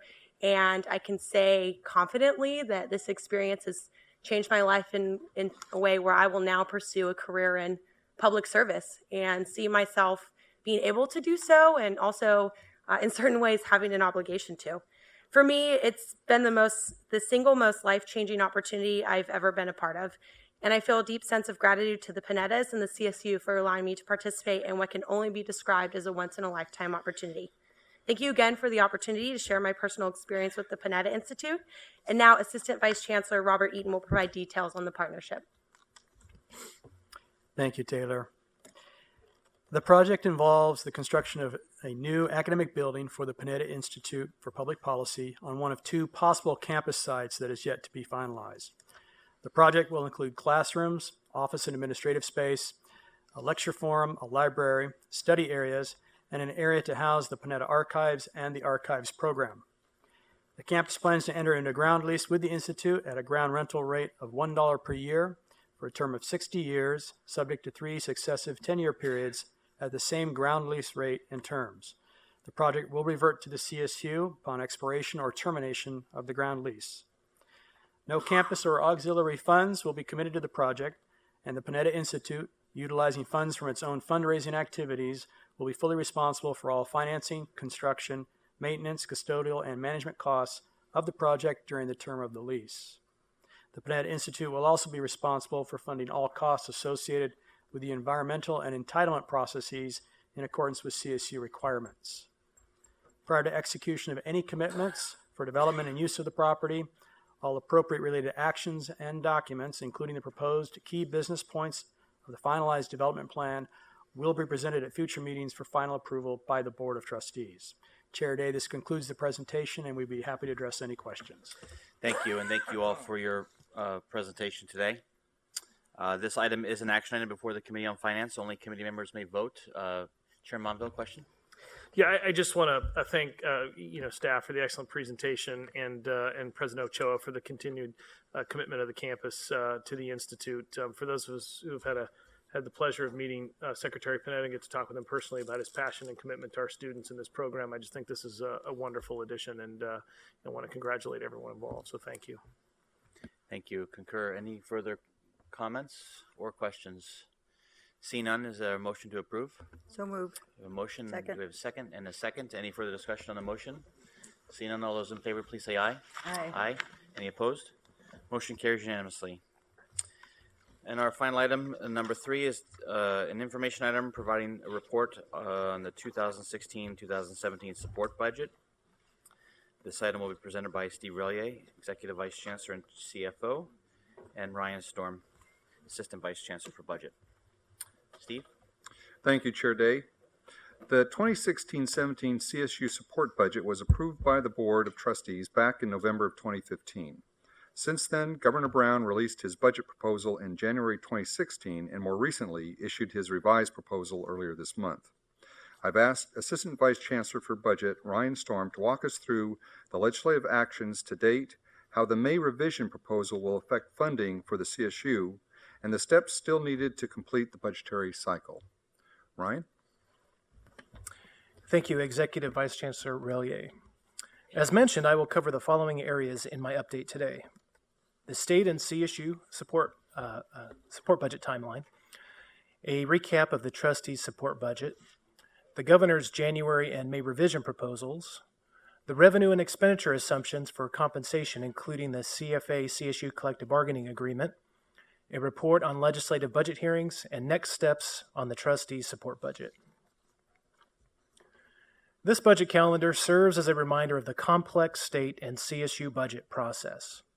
The bulk of the process at the state level runs from January through June, while the trustees work to plan a budget in September and finalize the details in November. Meanwhile, the Chancellor's Office and the campuses are making a number of decisions before, during, and after the state budget process has wrapped up, including student admissions and enrollment, financial aid, course scheduling, and related funding decisions. Highlighted on the screen is where we are on the calendar, and I will focus mostly on the state's process and how it affects the CSU. The development of the 2016-17 CSU budget began last fall. You'll recall that the trustees adopted a $297.6 million budget request to the state that would increase funded enrollment, invest in student success and completion initiatives, increase compensation, invest in academic facilities, and keep pace with increasing mandatory costs in the areas of employee health care and retirement benefits. The first state response to the trustees' budget request came in January 2016 when the Governor's Department of Finance issued the 2016-17 budget proposal. You see the January proposals listed here. The most significant components of that proposal for the CSU were an increase of $140.4 million that could be used for operating and capital needs, a one-time appropriation of $35 million to address our most pressing deferred maintenance and infrastructure needs, and a one-time appropriation of $35 million of cap-and-trade funding for energy efficiency and renewable energy projects on our campuses. The May revision is the Governor's and Department of Finance's opportunity to alter the January budget proposal. On the screen are proposed changes affecting the CSU.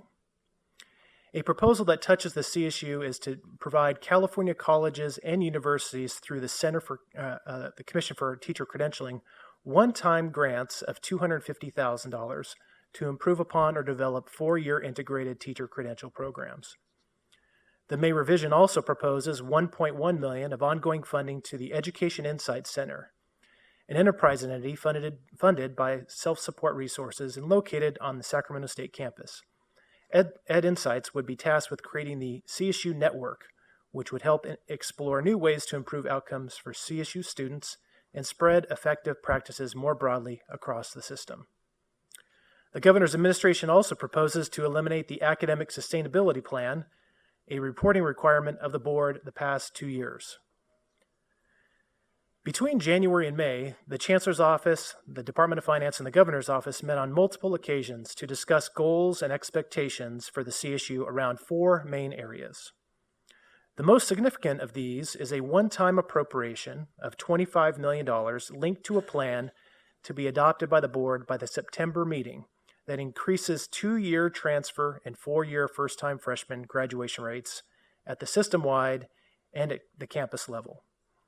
To receive these funds, the requirement would be that 2- and 4-year graduation rates would have to align with comparable institutions. Also, that proposal would require the graduation rate goals for low-income students increased to at least the graduation rates of their CSU peers. The other topic areas we discussed with the administration, and which were included as areas in which the CSU is expected to focus, are to encourage that all new students are given adequate advising tools, including an educational plan to graduate in 2 or 4 years, that we continue our leadership in the area of open education resources to help reduce the cost of textbooks for students, while increasing overall use of technology in the classroom, and that we review system-wide policies to ensure they're in line with our graduation and student success goals. Now, out of respect for the office and the authority that it brings, it is essential for the CSU to thoroughly review and consider the gubernatorial proposals. That said, there are many other proposals and recommendations by external and internal CSU stakeholders, some of which are in direct conflict with each other. Ultimately, it is the responsibility of the Board of Trustees to establish and periodically revise the policies of the university to best serve students in the state of California. As you, the Board and Chancellor, find it necessary and wise to act on any or all of these gubernatorial proposals, staff will assist in preparing proposals and recommendations for your future consideration. Altogether, the governor's latest proposal and prior commitments are encouraging steps, considering the limited resources that have been provided to CSU since the economic collapse of 2008. You can see here what has happened since the year just before the latest recession and how CSU has fared in relation to other state programs since. Accounting for the governor's funding commitment, the trustee support budget request would require additional new ongoing revenue commitments from the state of $101 million. That additional funding should come from the state because the CSU has done its part to contain costs, leaving tuition flat for what will be 5 years in a row, keeping funding requests at a minimum for several years, and as seen here, has not seen funding restorations like other state programs during these good economic times. I'd like to take a few moments to discuss the fiscal implications of the California Faculty Association and CSU agreement approved earlier today. This slide shows the ways that the employee compensation portion of the CSU support budget can be fully funded in 2016-17. The top line factors in revenue already available to the CSU and cost elements of current agreements, including the faculty agreement, the effect on the Fairness Clause units or Me Too clauses, other units, and non-represented employees. For 2016-17, the Chancellor's Office will be using the $33 million of current year money set aside for faculty salaries and working with campuses to identify $35 million of ongoing funds for these purposes. Alternatively, and to be clear, the state of California could provide ongoing permanent funding for this, above and beyond the trustee's support budget request. The state coffers are healthy, and the state is a critical partner in CSU collective bargaining agreements. We have and will continue to work with state leaders to inform them of the benefits of assisting with permanent ongoing funding now rather than later. For 2017-18, there are still many moving pieces and very few known items. Therefore, it would be highly speculative to include a definitive plan for 2017-18 at this time. Certainly, we have a point-in-time estimate of the costs of the CSU-CFA agreement, and we also have an estimate of the revenue that would be provided by the governor's multi-year funding plan. But there are quite a few unknown items still remaining. For example, the state has not wrapped up its budget decisions for 2016-17, which serve as a starting point for our 17-18 revenue picture. Also, we do not know yet what this board's funding priorities will be for 2017-18. These will be developed later this fall at your September and your November meetings. We do not know how the state's economy nor how its budget will be and what the Assembly and Senate budget priorities will be. Also, we don't know the outcome of collective bargaining agreements or collective bargaining units with contract reopeners for 2017-18. So all in all, 13 months after the start of before the start of any fiscal year, that is the point we are at for the 2017-18 year. It's a very long time by budget standards.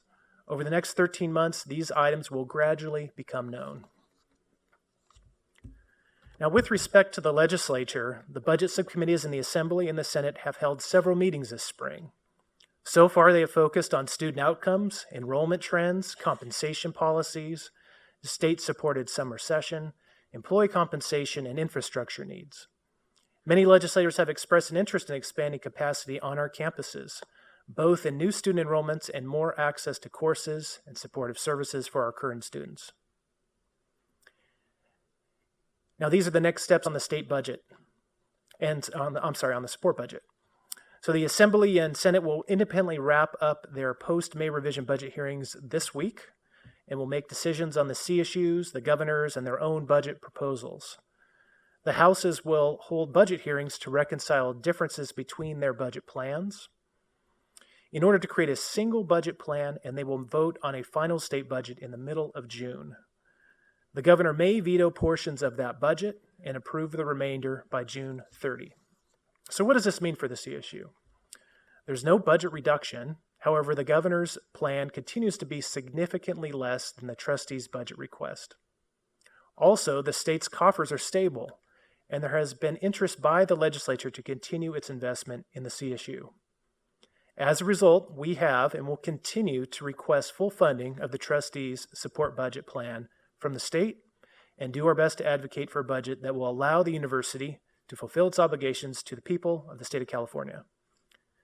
And with final state budget decisions still to be determined, there is not enough information to determine a final budget for the CSU for this approaching fiscal year at this meeting.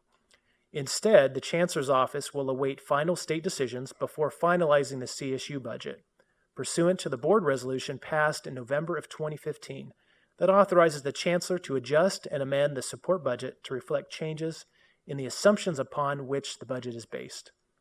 The Chancellor's Office will provide proper notification to the trustees. Trustee Day, that wraps up my presentation, and I'm happy to answer questions. Thank you, Ryan. This is an information item for the committee or the full board. Questions, Trustee Eisen and Trustee Fagan? So I'm curious about a couple of the items that were in the proposal. The 4-year teaching credential program. I don't know what the current system is, except that my son tells me he needs another year to get a teaching credential beyond graduation. So I would be interested in knowing more about what is being requested in that regard. Also, I don't know anything really about the Sacramento State Insight Center, so I'd like to understand that more and why that became a focus.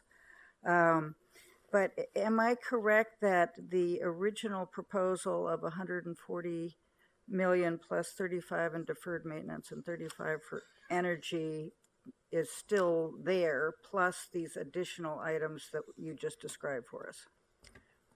I'll answer your last question first, and yes, that's on top of those original proposals. Mm-hmm. I'd like to defer a lot of that discussion, those other questions, to Dr. Blanchard. So the teacher ed insights, I'll need some help on that one. The teacher ed is where there is a proposal for more of our campuses to offer what's known as blended programs.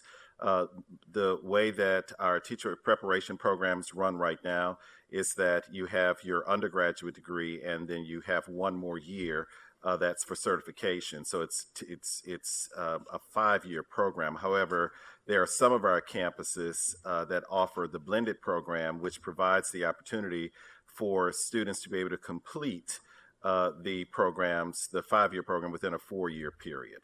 And so what this is designed to do is to encourage more of our campuses to offer the blended programs as it relates to the teacher shortage that we have here in California, so that we obviously can not only fill more slots relative to the gap, but also making sure that we're making room to get more students in order to prepare them to become teachers. President Nelson. I can speak to the Ed Insights. Ed Insights program is a program that is helping to reduce remediation rates of the students coming to the colleges, to the universities. They are busy putting into place the expository reading, writing course that students can take and thereby not have to go into remediation and take the diagnostics. They're also doing the same, and that takes care of the English part. They're doing the same with early math right now and putting in those courses. So it's something that is distributed throughout the entire state to high schools. And if the high schools put those courses in, we automatically move those students in without having to have any remediation at all. Thank you. Trustee Eisen, anything further? Trustee Fagan, then Trustee Garcia.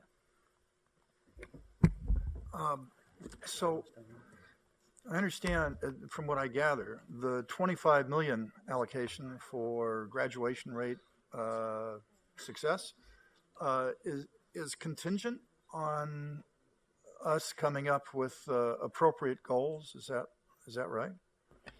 That's correct, and that's by the requirement is that the board would adopt a plan that is suitable to the Department of Finance by the September board meeting. Will there be any coordination? I mean, have they told us what the goals are, or are they expecting us to do it, or do they give us some guidance? We've begun some initial discussions with them on this. I think the expectation is that we will be in constant contact, obviously, with the administration. I think our work would be to obviously inform you, the board, as to what some of those more clear-cut expectations will be for from the administration, so that you can plan and prepare accordingly. So, Dr. Blanchard, this is the committee, right? The advisory committee? You are correct. And so, okay, so the trustees will have a strong hand in that whole process, and there's representation on the committee from trustees. Yes, there will be two trustee members on the overall committee. And then in July, will the July meeting be soon enough for us to have a feel about what's going on and have a good discussion and see the sense of the trustees in total? That's the plan. And then in preparation for approval at the September meeting. Good. Okay, thank you. Trustee Garcia? I just wanted to clarify on Doug's point, the 25 million is specific for the graduation rates and having more aggressive goals than we have today. Is that right? That's correct. Okay. One-time funding of 25 million. Okay. And then with respect to the other two that Trustee Eisen spoke to, the teacher credential and the insights, I'm trying to understand, is there money tied to that, or that's just general recommendations on things that they're interested in us focusing on?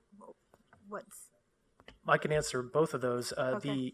The teacher credentialing program, that is actually money, $10 million that will be included in the commission for teacher credentialing, their budget. And what will happen is they will administer the program, and then our campuses, as well as other public and private institutions, can apply for those grants. I believe they're one-time $250,000 per. As for the Ed Insights funding, that would be funding that is separately appropriated for the Ed Insights entity, and that would be an ongoing amount of $1.1 million for them to do their work over an indefinite period of time. Okay, so the first is basically they're just making money available that programs can apply for as a grant to have access. So again, if you choose not to apply, then the money's not there. And then the Insights actually is an allocation specifically to our budget. Yes, and just on a technical matter, it's going to be a brand new budget line item in the budget, and it is generally speaking, it's described as being for the operations of Ed Insights. Operations, okay. Yeah. Okay. And then I'm sorry, do we know have we already appointed the trustees to sit on this advisory committee? Your microphone, Trustee Eisen. We're trying to figure out people's schedules, because obviously this committee is going to be assembled quickly and is going to have to do a lot of work in June. So we're trying to figure out who has the time and the interest and the capability. So. Okay, so that's being it. You guys are making inquiries. Yep. Okay, thank you. Any further questions? I had a Trustee Eisen. I'm sorry, I should consolidate my questions, but you said that our goals with respect to the 4-year graduation rate and 6-year, et cetera, would have, I think I wrote this down, would have to align with comparable institutions. So I think the CSU is incomparable, but somebody must think they are comparable to us. But do we have a sense of who that is? Because obviously other public institutions, which would include, the University of Virginia and the UCs, for example, don't seem to me to be comparable. And I think, there would be other arguments that even some other schools that somebody might on their face say are comparable don't really seem comparable because of the great diversity that we have and the population we serve. So do we have a sense of what constitutes comparable?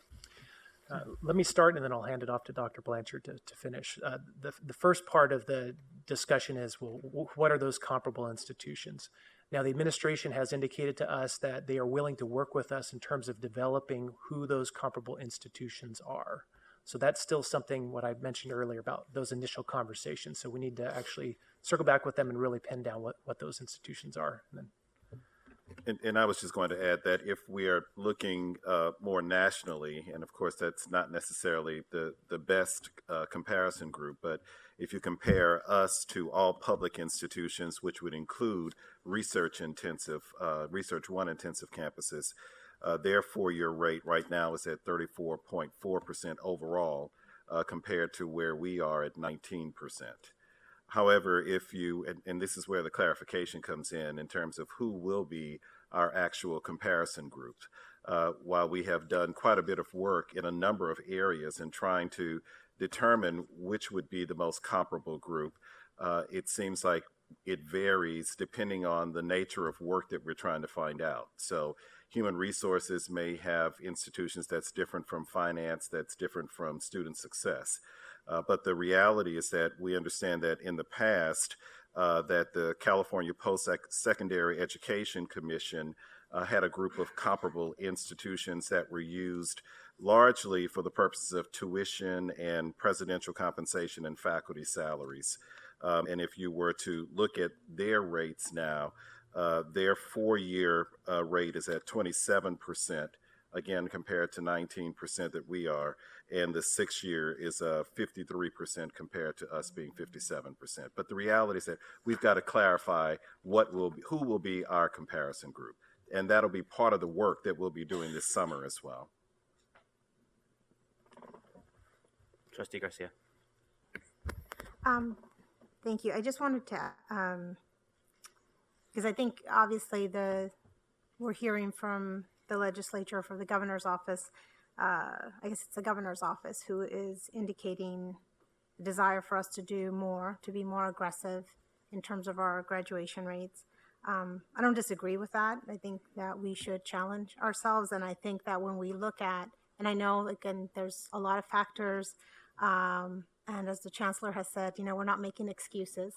I do want, and I would encourage us to really challenge ourselves on aspiring to do more as opposed to doing what we think we can actually get done, because there's obviously, we can stretch ourselves, and I would want to encourage us to use that mindset in approaching this particular challenge. And I also would encourage us as we build this advisory group that's going to be supporting that we, and I don't know how better to describe it, but ensure that the membership of this advisory council really represents diversity of thought in terms of how we look at the challenge, and making sure that we really are representing ourselves and our students and the best interest of our students in how we're approaching. Again, we can kind of take, again, there's these technical terms of fixed mindset versus growth mindset. And it's easier to kind of think in a fixed term, this is kind of all we have, this is all we can do, versus where we think we could be and should be.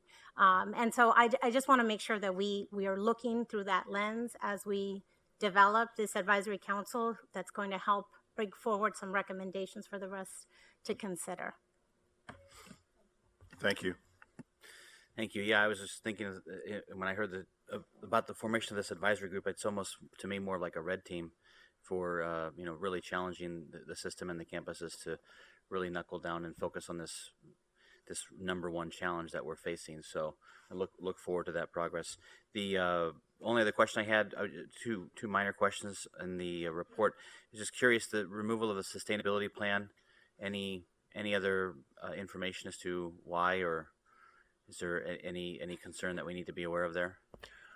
There's very little information that explains that, other than it's inferred in the literature out of the Department of Finance that because of this requirement to create greater stretch goals or have higher expectations, that then therefore that seems to be much more of the goal that needs to be out there, and that really replaces the academic sustainability plan. So that really, I think, bottom line is that you're not doing two requirements at once when you're really being challenged to move in a different direction than what had previously been laid out before. Well, I know the staff's done a really good job of always maintaining lots of different data sets and presenting it in different formats.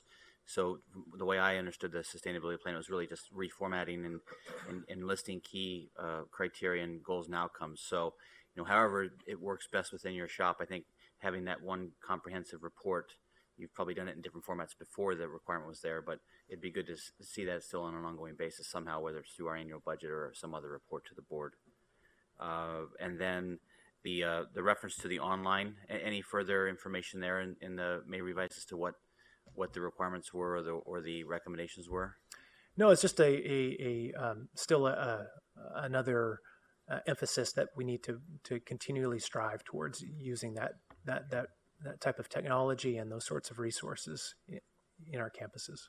So just at the macro level, the major difference between our request and the governor's proposal really comes down to the percentage of growth in student enrollment. Is that I mean, there may be a couple other minor differences, but that as far as the large dollar amounts, that's really the key difference. I think the large dollar amounts obviously are a difference between a 3% funded enrollment increase versus a 1% that could be accomplished under the governor's proposal.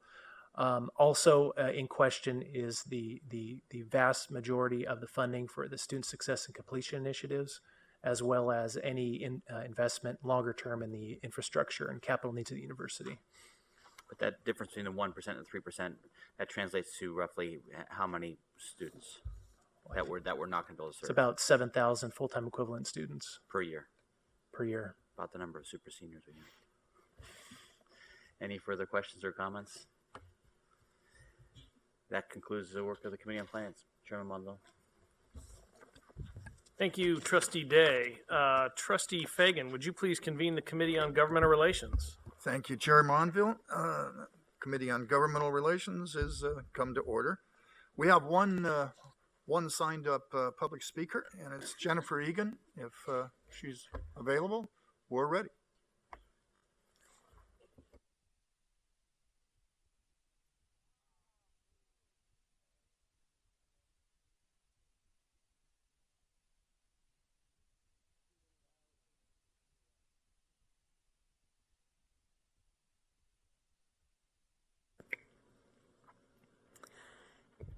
Good afternoon.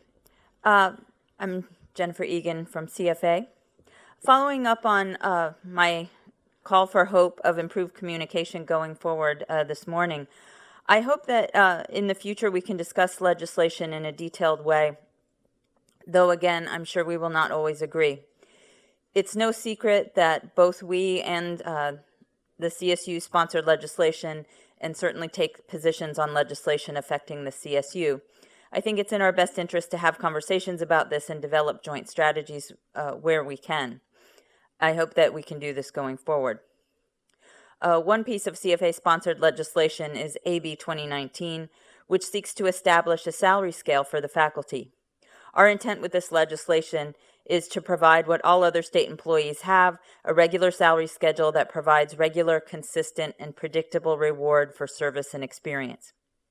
The CSU took an opposed position, which I think is unfortunate, and I wish that you had talked to us about it first. This bill would put money for these step increases directly into the CSU's budget and help correct the problem acknowledged at the bargaining table of the faculty not getting steps, what we call SSIs, which slows the progression of faculty members through the ranks and would help alleviate pressure at the bargaining table by fixing a structural problem with faculty salaries. This strikes us as a win for both the faculty and the system.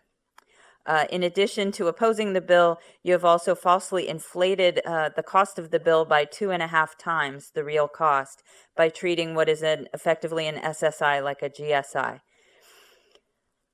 I had earlier made the request to make a presentation to the Government Relations Committee, and just to be clear, I was not at that time asking for an additional meeting, but asking to make a brief presentation in the committee's regular meetings.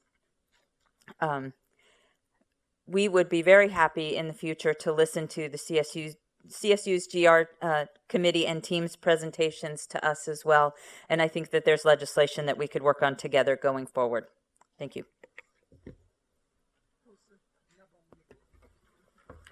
Thank you for the comments.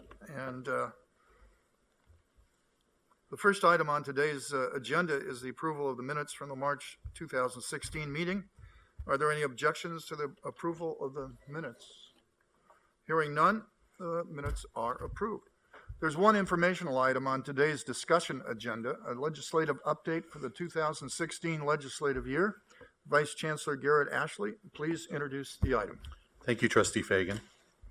Since the beginning of the year, more than 2,200 bills have been introduced, with the Advocacy and State Relations team in Sacramento identifying about 300 that could have had implications, could still have implications for the CSU. The month of April was a busy one, as all of these bills needed to be considered and passed by the appropriate policy committees in order to advance. Bills tagged with fiscal implications, the majority of all bills, had to be heard and reported to their House's Appropriations Committee by April 22nd. The next important legislative deadline is this Friday, May 27, which is the final day for fiscal committees to hear and report bills to the floor. Any bill that fails to move from fiscal committee will be dead for the year. Bills that meet this deadline and receive the appropriate number of votes on the floor will then move to the second house. Interim Director of Advocacy and State Relations, Nicole Munoz Murillo, will provide an overview of bills that would impact the system or our students, faculty, or staff. And finally, she will provide an update on our budget advocacy efforts this year. With that, Nicole. Thank you, Vice Chancellor Ashley. Let's begin with the two Board of Trustees sponsored bills. The first bill is Senate Bill 1412 by Senator Marty Block. SB 1412 provides the CSU with the potential to modestly increase investment earnings on its funds by creating a more balanced investment portfolio. Under current law, CSU is limited to investing in fixed income securities, such as government bonds, which have very low rates of return. Over a 4-year phase-in period, the bill would allow the CSU to invest in mutual funds and real estate investment trusts with no more than 30% of funds invested in the new options. The intent is to boost CSU's annual return on investment, and the earnings will be used for deferred maintenance and infrastructure needs. The legislature has acknowledged that we have put appropriate controls and protections into the bill to mitigate risk and ensure accountability. In addition, we have worked closely with the State Treasurer's Office, and the State Treasurer, Zhang Cheng, has taken a support position on our bill. We are very pleased that the bill passed out of the Senate Education Committee on a unanimous 9-0 vote, and the bill is now in the Senate Appropriations Committee. The other bill is Assembly Bill 2215 by Assembly members Jose Medina and Catherine Baker. This bill would make a technical change to government code regarding how the State Controller's Office distributes state lottery funds to the CSU. State Controller Betty Yee has taken a support position on this bill. AB 2215 has been considered by 3 committees: Assembly Higher Education, Governmental Organization, and Appropriations. The bill has not received any no votes and has moved through the Assembly and will next be heard by the Senate Governmental Organization Committee. I also want to take the opportunity to touch on a few other bills that are important to the CSU. Let's begin with several bills that are of concern. AB 2019 by Assemblymember Miguel Santiago and sponsored by the California Faculty Association would provide CSU faculty with an annual automatic salary increase of either 2.65% or California's Consumer Price Index, depending on whichever is higher each year. First, we are concerned that this bill ignores the collective bargaining process. Second, currently, you are able to balance system priorities such as access, infrastructure, student success and completion, and compensation in light of available funding. This bill would fundamentally change that by considering faculty salaries without regard to revenues. The bill passed out of the Assembly Higher Education Committee on a 7-6 vote and is currently awaiting action by the Assembly Appropriations Committee. The next bill of concern is AB 2163 by Assemblymember Evan Lowe and sponsored by CFA. This bill would prohibit the Board of Trustees from naming a campus president until after the final candidate visits the campus and holds a public forum. We are concerned that this proposal would diminish the applicant pool, as potential applicants working at other campuses could be discouraged from applying. This bill passed out of the Assembly Higher Education Committee on a 7-5 vote and is now awaiting action by the Assembly Appropriations Committee. We also have an opposed position on AB 2183 by Assemblymember Mike Gatto and sponsored by the California State University Employees Union. This bill would require the CSU to meet 11 new conditions before using personal service contracts, and we require the CSU to complete a very lengthy and specific analysis prior to awarding any personal service contract. These changes would reduce the system's ability to leverage limited resources in cost-effective ways and result in increased administrative costs. We also have an opposed position on AB 2294 by Assemblymember Jimmy Gomez, which is sponsored by the CFA. This bill would require the CSU to grant any employee a leave of absence without loss of compensation for the purpose of enabling the employee to serve as an elected office of any affiliated campus, statewide, or national public employee union. We are concerned that this bill does not acknowledge that our collective bargaining agreements allow a specific number of employees leave for whatever purpose the unions deem appropriate. For example, CFA currently has provided 16 leaves but has not ever used all of these leaves. This bill passed the Assembly and will next be considered by the Senate Education Committee. We currently have an opposed unless amended position on AB 2386 by Assemblymember Doss Williams, which is sponsored by CSUEU. This measure would take one of the governor's 16 appointed public members of the CSU Board of Trustees and repurpose this seat to add a represented staff member to the board. This member would be appointed by the governor from a pool of at least 2 staff employees. This pool would have been selected by a staff council that would be funded by the unions that represent non-faculty employees. The bill would also undo changes made to the faculty trustee term in a bill that was sponsored by the board at the request of the Academic Senate several years ago. That change allows the faculty representative on the board to automatically serve up to an additional year on the board in the absence of a timely appointment by the governor. We have asked for several amendments to the proposed bill, including deleting the changes to the term of the faculty trustee seat. Among other amendments, we have also requested that the measure be amended to broaden the definition of non-faculty representative to include all staff, both represented and non-represented, with the exception of presidents, vice presidents, and deans. This measure passed out of the Assembly Higher Education Committee on a 12-1 vote and is awaiting action by the Assembly Appropriations Committee. I now want to turn to 3 bills that are no longer moving in the process as they did not receive adequate votes to advance from their policy committee. The first is AB 2210 by Assemblymember Matthew Harper, which would have required a 2/3 vote of the student body to approve a new student success fee. The CSU opposed this measure in committee as it conflicts with the CSU board policy on this issue, which was also placed into statute by the legislature last year. The second bill is AB 2064 by Assemblymember Travis Allen. This bill would have required a cohort-based tuition freeze on mandatory system tuition fees. The CSU opposed this bill and only received 4 affirmative votes in committee and therefore failed to advance. The third bill that did not advance was SB 1450 by former trustee and current Senator Steve Glazer. This bill would have required the trustees to implement a California Promise program, essentially a 4-year pledge program at 1 or more campuses. As the board has made clear, we share the desire to see 4-year graduation rates improve across the 23 campuses and have been working to improve these rates. Campuses are employing a variety of methods to improve 4-year completion, and notably, 4 campuses have active pledge programs largely consistent with the provisions of what SB 1450 proposed. We appreciate that the bill recognized the structure and requirements of current programs. However, there was one provision included in the bill that was an exception to current programs as it required a cohort-based tuition fees for program participants. Staff communicated to the senator that if that particular provision was removed from the bill, CSU staff would be able to support SB 1450. When the bill was heard in the Senate Education Committee, it faced opposition from the California Faculty Association and Academic Senate, and concerns were also raised by the California State Student Association. Ultimately, the bill did not receive enough votes to get out of committee. The author has reached out to stakeholder groups, including the CSU, and it is anticipated that the concept will move forward in another bill. In fact, just this morning, we were provided new language, and we are currently analyzing it. We are working closely with the author's office and will continue to keep you updated as the new bill progresses. I now want to turn to a few bills that we are supporting. The first is AB 2154 by Assemblymember Jose Medina, which is sponsored by CSSA. This bill has 2 major provisions.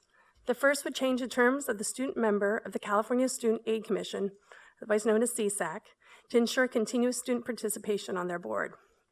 The second provision would require that the student's university waive their tuition fees during the student's term on CSAC. As both of these provisions are beneficial to students, we are supporting the bill. Another bill we are supporting is AB 1936 by Assemblymember Rocky Chavez. This measure would ensure that an admitted student whose family moves out of state for military service would still be eligible to pay in-state tuition fees. The bill passed the Assembly and will next be heard by the Senate Education Committee. In addition to these bills, there are many other bills that our office is closely monitoring, and you can find a description of these bills in your written agenda. I would now like to briefly discuss our ongoing budget advocacy efforts. When the governor released his May revision, it also ushered in the final stretch to a final budget agreement, which must be achieved by mid-June. In the last 3 weeks, our campus advocacy teams have been busy, visiting members of their legislative delegation, both in their district and in Sacramento during our CSU Budget Advocacy Day, which was held last week. During Budget Advocacy Day, campus teams met with their delegations to make the case for the legislature to add $101 million to what the governor has proposed for the CSU. Campus teams provided local examples of how additional ongoing support will increase access and further student completion efforts at their campus. Campuses also provided every senator and assembly member a unique reminder of the importance of investing in the CSU. Each of you are also being provided with one of these buttons. You may remember that at the end of March, we held an advocacy day in partnership with CSSA. Nearly every campus participated, and students played a central role in sharing their CSU story and personifying the need for additional investment in the CSU. On that day, we took pictures of those students, and during Budget Advocacy Day this past week, members were reminded of the specific student that they met with, that student's story, and why we are focused on supporting them to graduation. In the coming weeks, our office, in cooperation with CSSA, CFA, CSUEU, and the Academic Senate, as well as other Chancellor's Office divisions and campus advocacy teams, will continue to make the case for additional funding for the CSU, building on our #StandWithCSU campaign. The highlight of this effort will occur next week. We're going to have some very special guests storming the Capitol in support of the CSU. Those special guests will be 16 mascots from across the system. Alumni and other CSU supporters will have the opportunity to take pictures with the mascots on the steps of the Capitol, and they will even make an appearance on the floors of the Senate and the Assembly. The mascots will also have the task of delivering a specially formatted message throughout the Capitol. While the message is not in the format of socks, it will reinforce the focus of our budget request, our students and their success. Without using any state dollars, we had these red frame glasses made to remind the legislature that we all must focus on students. One arm reads, #StandWithCSU, and the other arm reads, focused on students. Similarly, we created sunglasses that read, #StandWithCSU on one arm, and For a Brighter California on the other.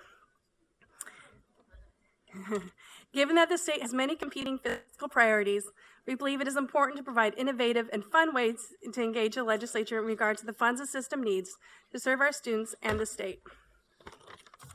This concludes the legislative update, and I'm more than happy to answer any questions you may have. Thank you. Thank you, Nicole. Any questions? And why are there trustees without glasses? Presidents without glasses?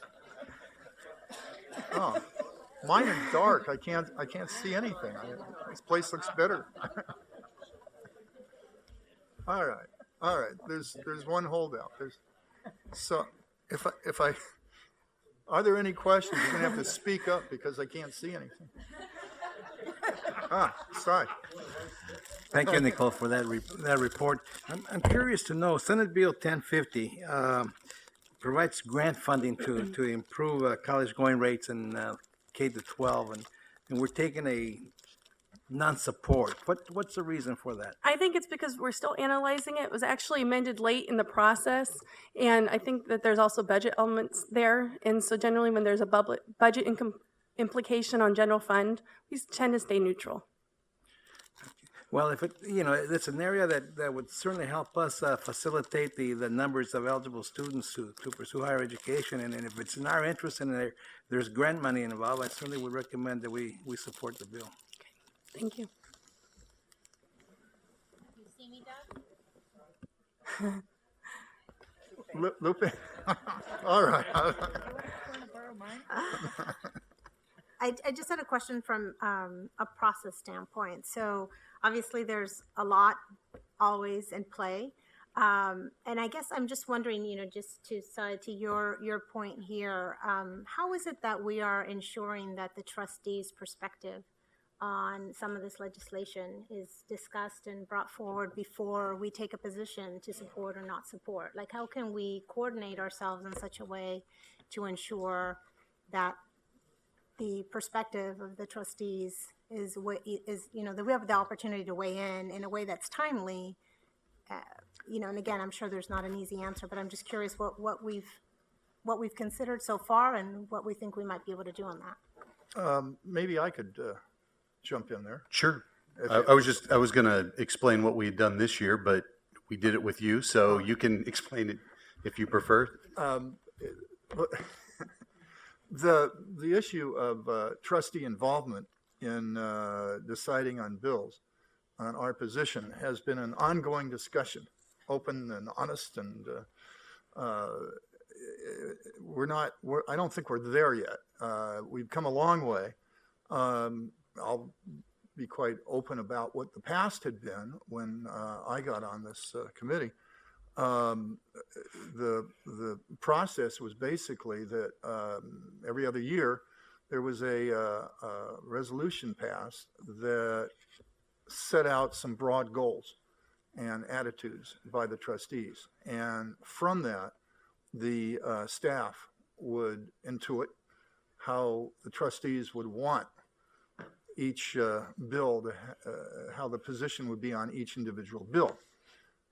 And so when I first came on the board, we were told on the report that here's your positions. So we've been in discussions about, how the trustees individually could be more involved in that process. And Garrett and I and Lou and Nicole lately, and Karen, have been in a number of discussions over the past little while about that. And so more and more, we've spent a lot of time actually, going over each of these bills. And most recently, I think a couple months ago, we spent half a day going over all the bills that you thought were, a lot of them.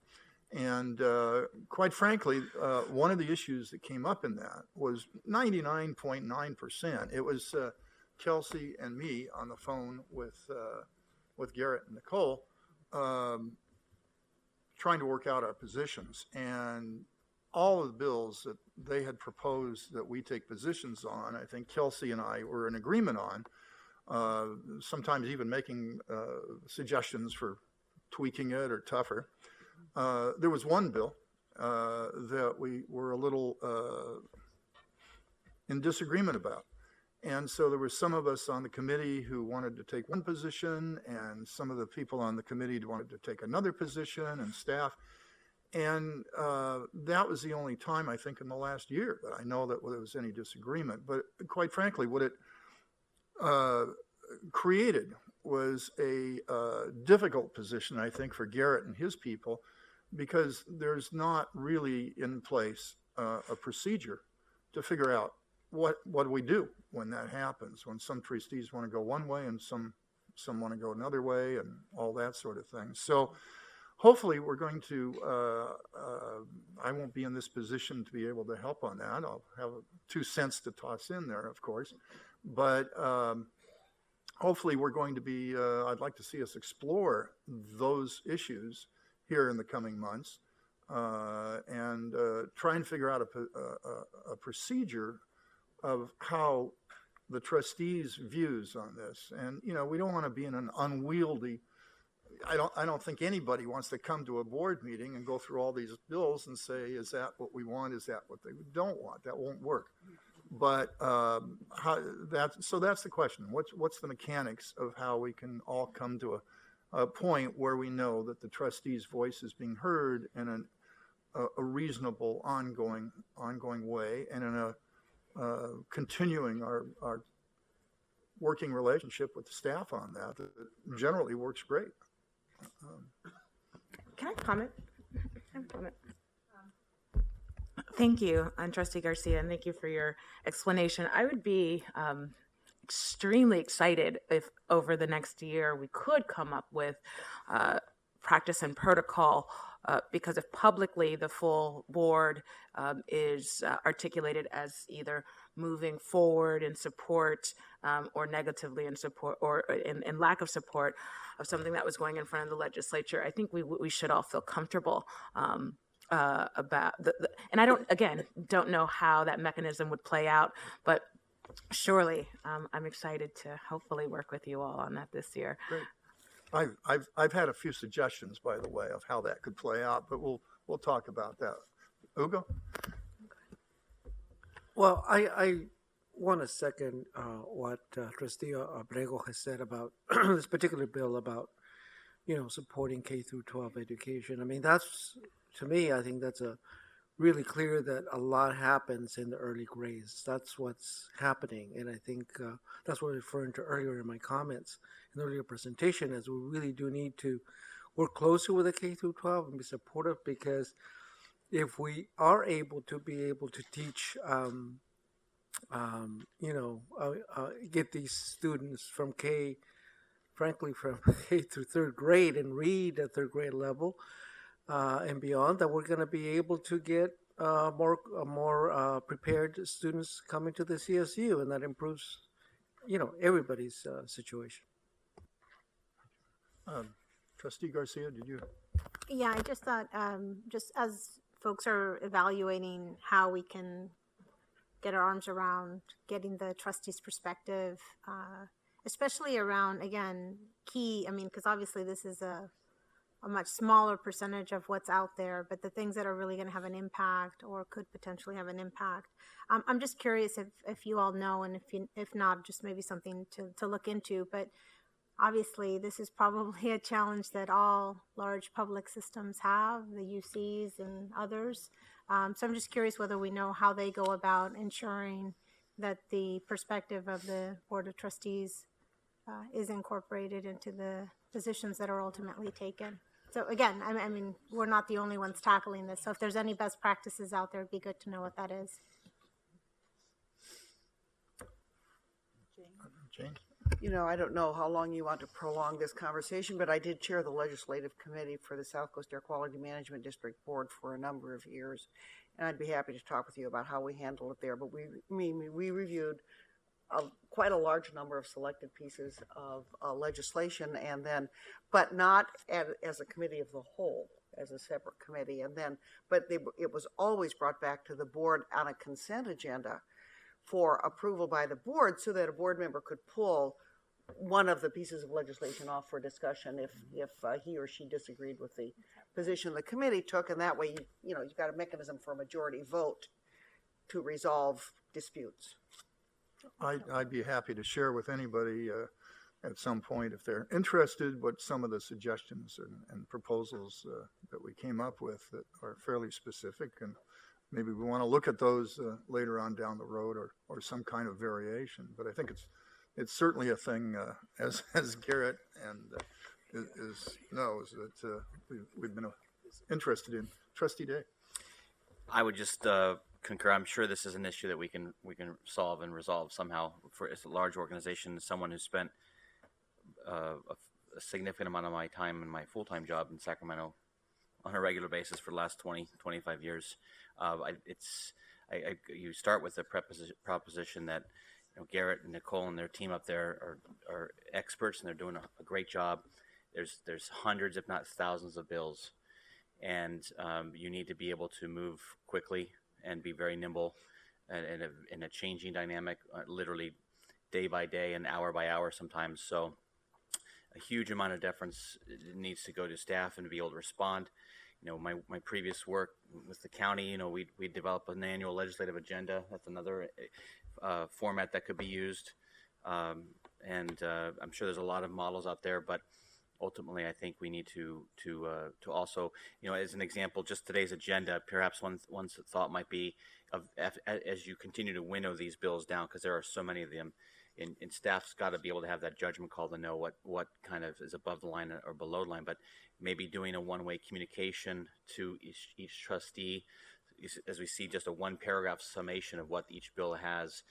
As a couple of my colleagues here just pointed out on one specific one, they may have a strong feeling one way or the other, and that might help influence you as staff as you prepare your analysis and are having conversations with members' offices. So I'm sure there's ways that we can resolve this. I just had one quick question. I forgot the bill number, but as I recall, because I mentioned it to Garrett when I was up there one day, and we had a local sheriff's representative.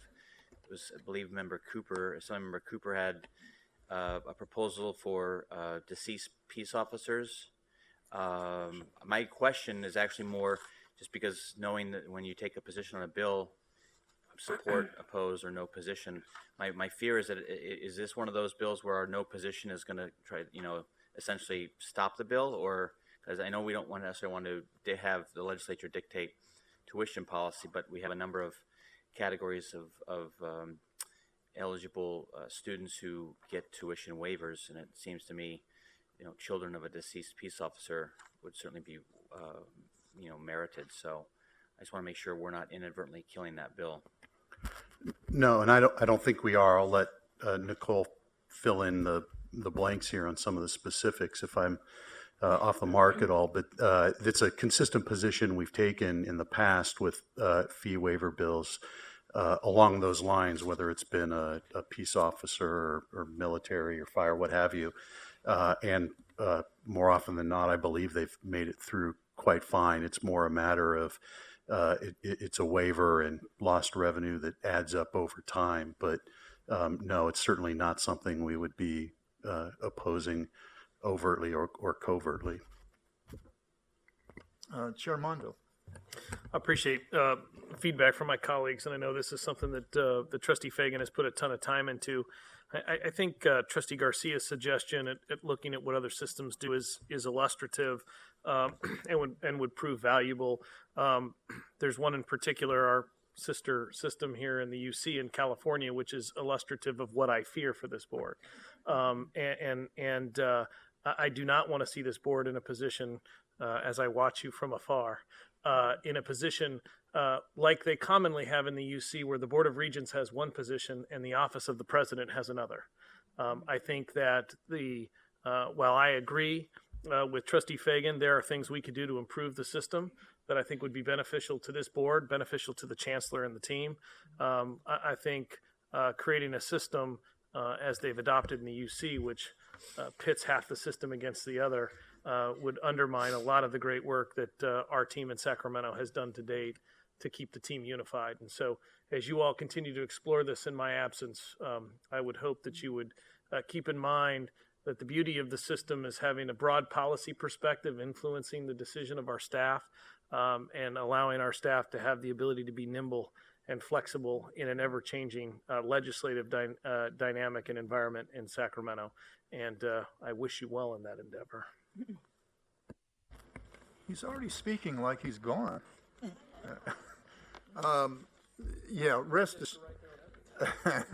Rest assured that I think some of us who have been exploring this stuff for the last little while agree totally with the chair.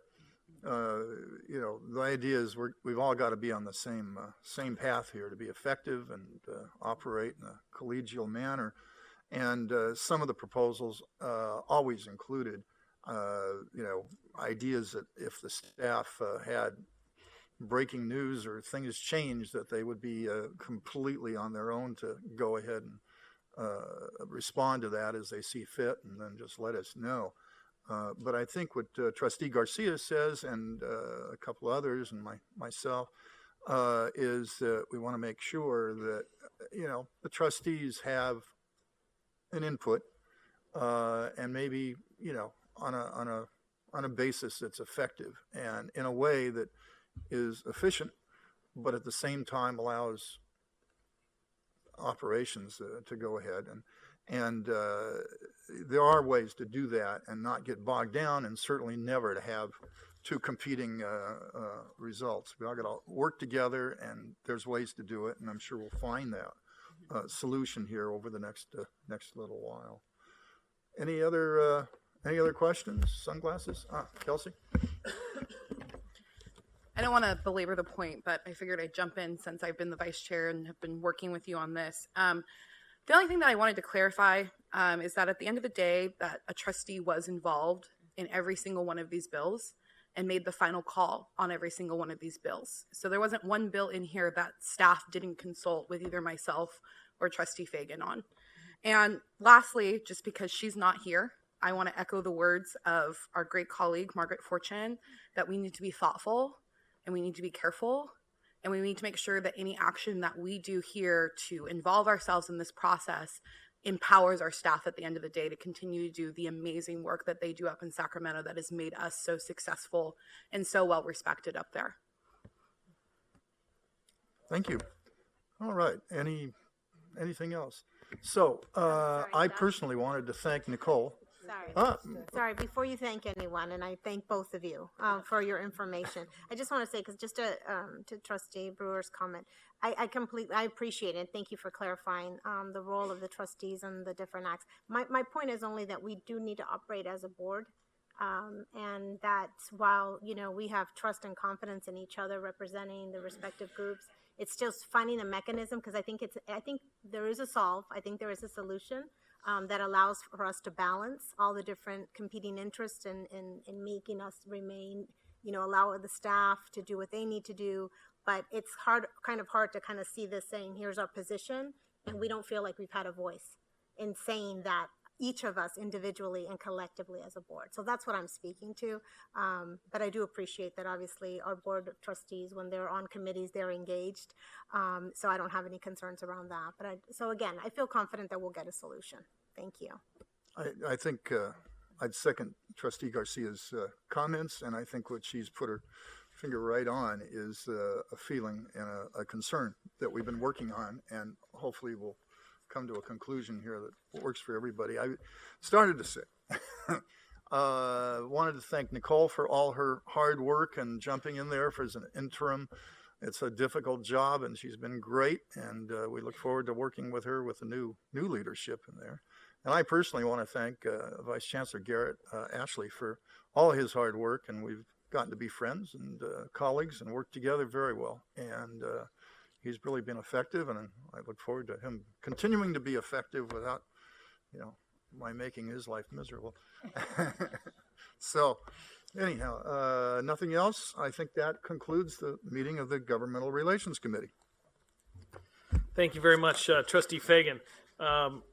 Taking you back to the morning agenda now, I would ask if Trustee Kimbell, would you please convene the Committee on Organization and Rules?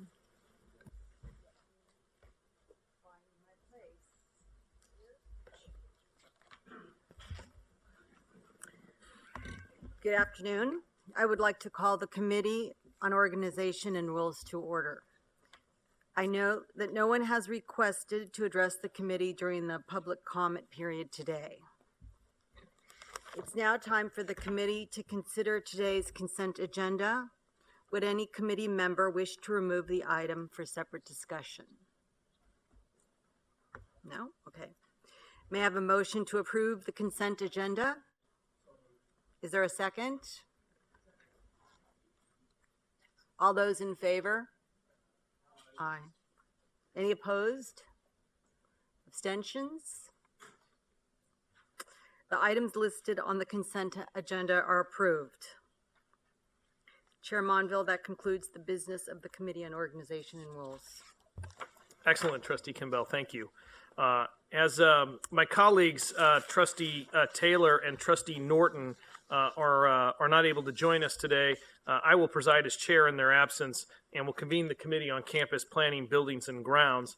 The committee will now come to order. We will hear public comment from those who signed up to address the agenda items today before the committee. We have only one speaker, and that is Rocky Sanchez, Vice Chair of Bargaining Unit 7 at Cal Poly Pomona. Mr. Sanchez, or Ms. Sanchez, sorry. Just a correction. It's Chair of Bargaining Unit 7 for CSUEU. I got it. Thank you. My apologies. No problem. I just wanted to discuss or at least bring up how saddened I am regarding Latterman Development Center and the outsourcing of the services that are held there. I find it difficult to express just how sad I am that Unit 7 work, bargaining unit work, as well as Unit 5 are being outsourced. We could have community service officers patrolling those grounds. We could, at Latterman, rather than having strangers. Our Unit 7 people are vested within the campus. They're vested for any property that is owned by Cal Poly Pomona or the CSU system. We care about it, and we would really take care of it. Whereas a stranger, somebody that just comes in to collect a paycheck, they cruise, they take care of, yes, but then they go home and they don't care. Then we have Unit 5, the individuals that could take care of the grounds of Latterman Development Center.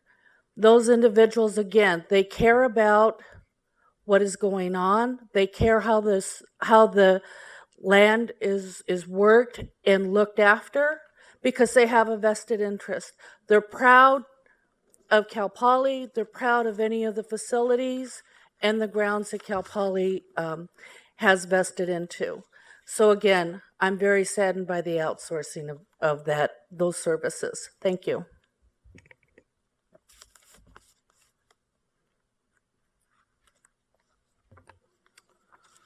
Thank you for your comments. It's now time for the committee to consider today's consent agenda. Would any committee member wish to remove any of the items for a separate discussion? Seeing none, may I have a motion to approve all the items listed on the consent agenda? The item. So moved. There's a motion. Is there a second? We have a motion and a second. All those in favor signify by saying aye. Aye. Any opposed? Any abstentions? The items listed on the consent agenda are approved.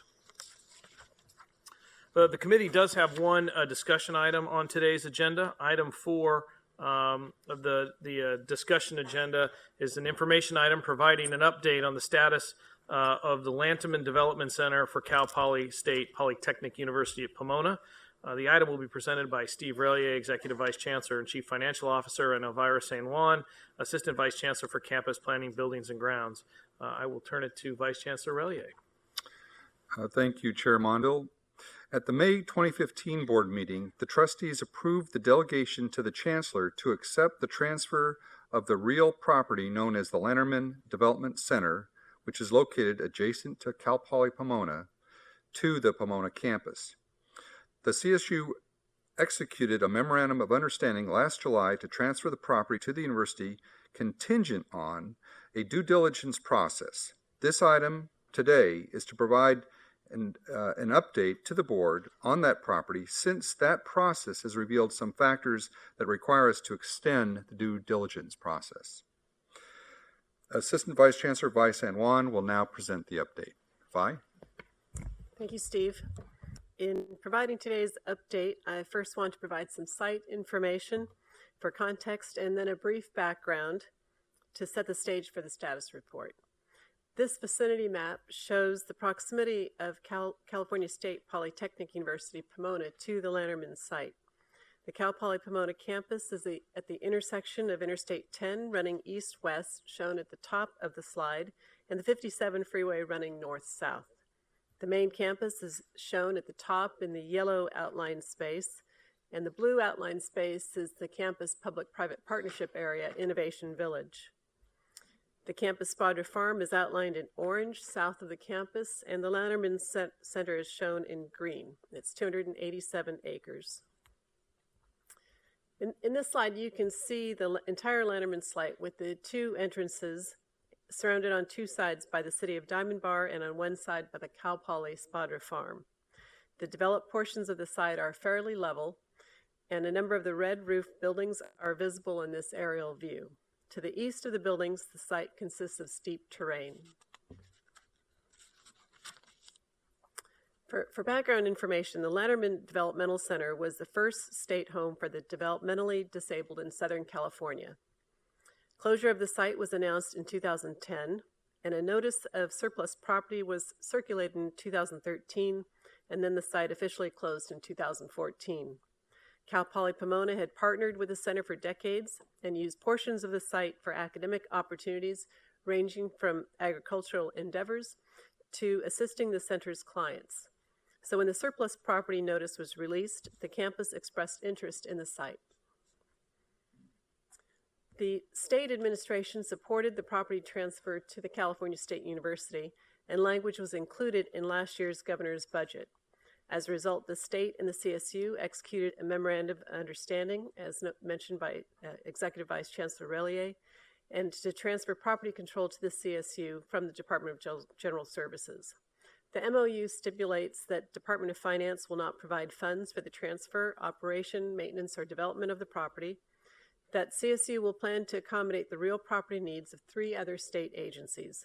As noted on the slide, CSU's only remaining obligations are to the California Highway Patrol and California Conservation Corps, as the Air Resources Board selected another non-CSU site for their new facility. As part of the transfer, the State Office of Historic Preservation would conduct a historic analysis of the property, and then 4, the CSU could relinquish jurisdiction if the historic analysis, along with the need for substantial environmental remediation and/or infrastructure, result in unacceptable development limitations. Given the complexity of the issue, the presentation will focus on the outcome of the recently completed analysis of historical significance.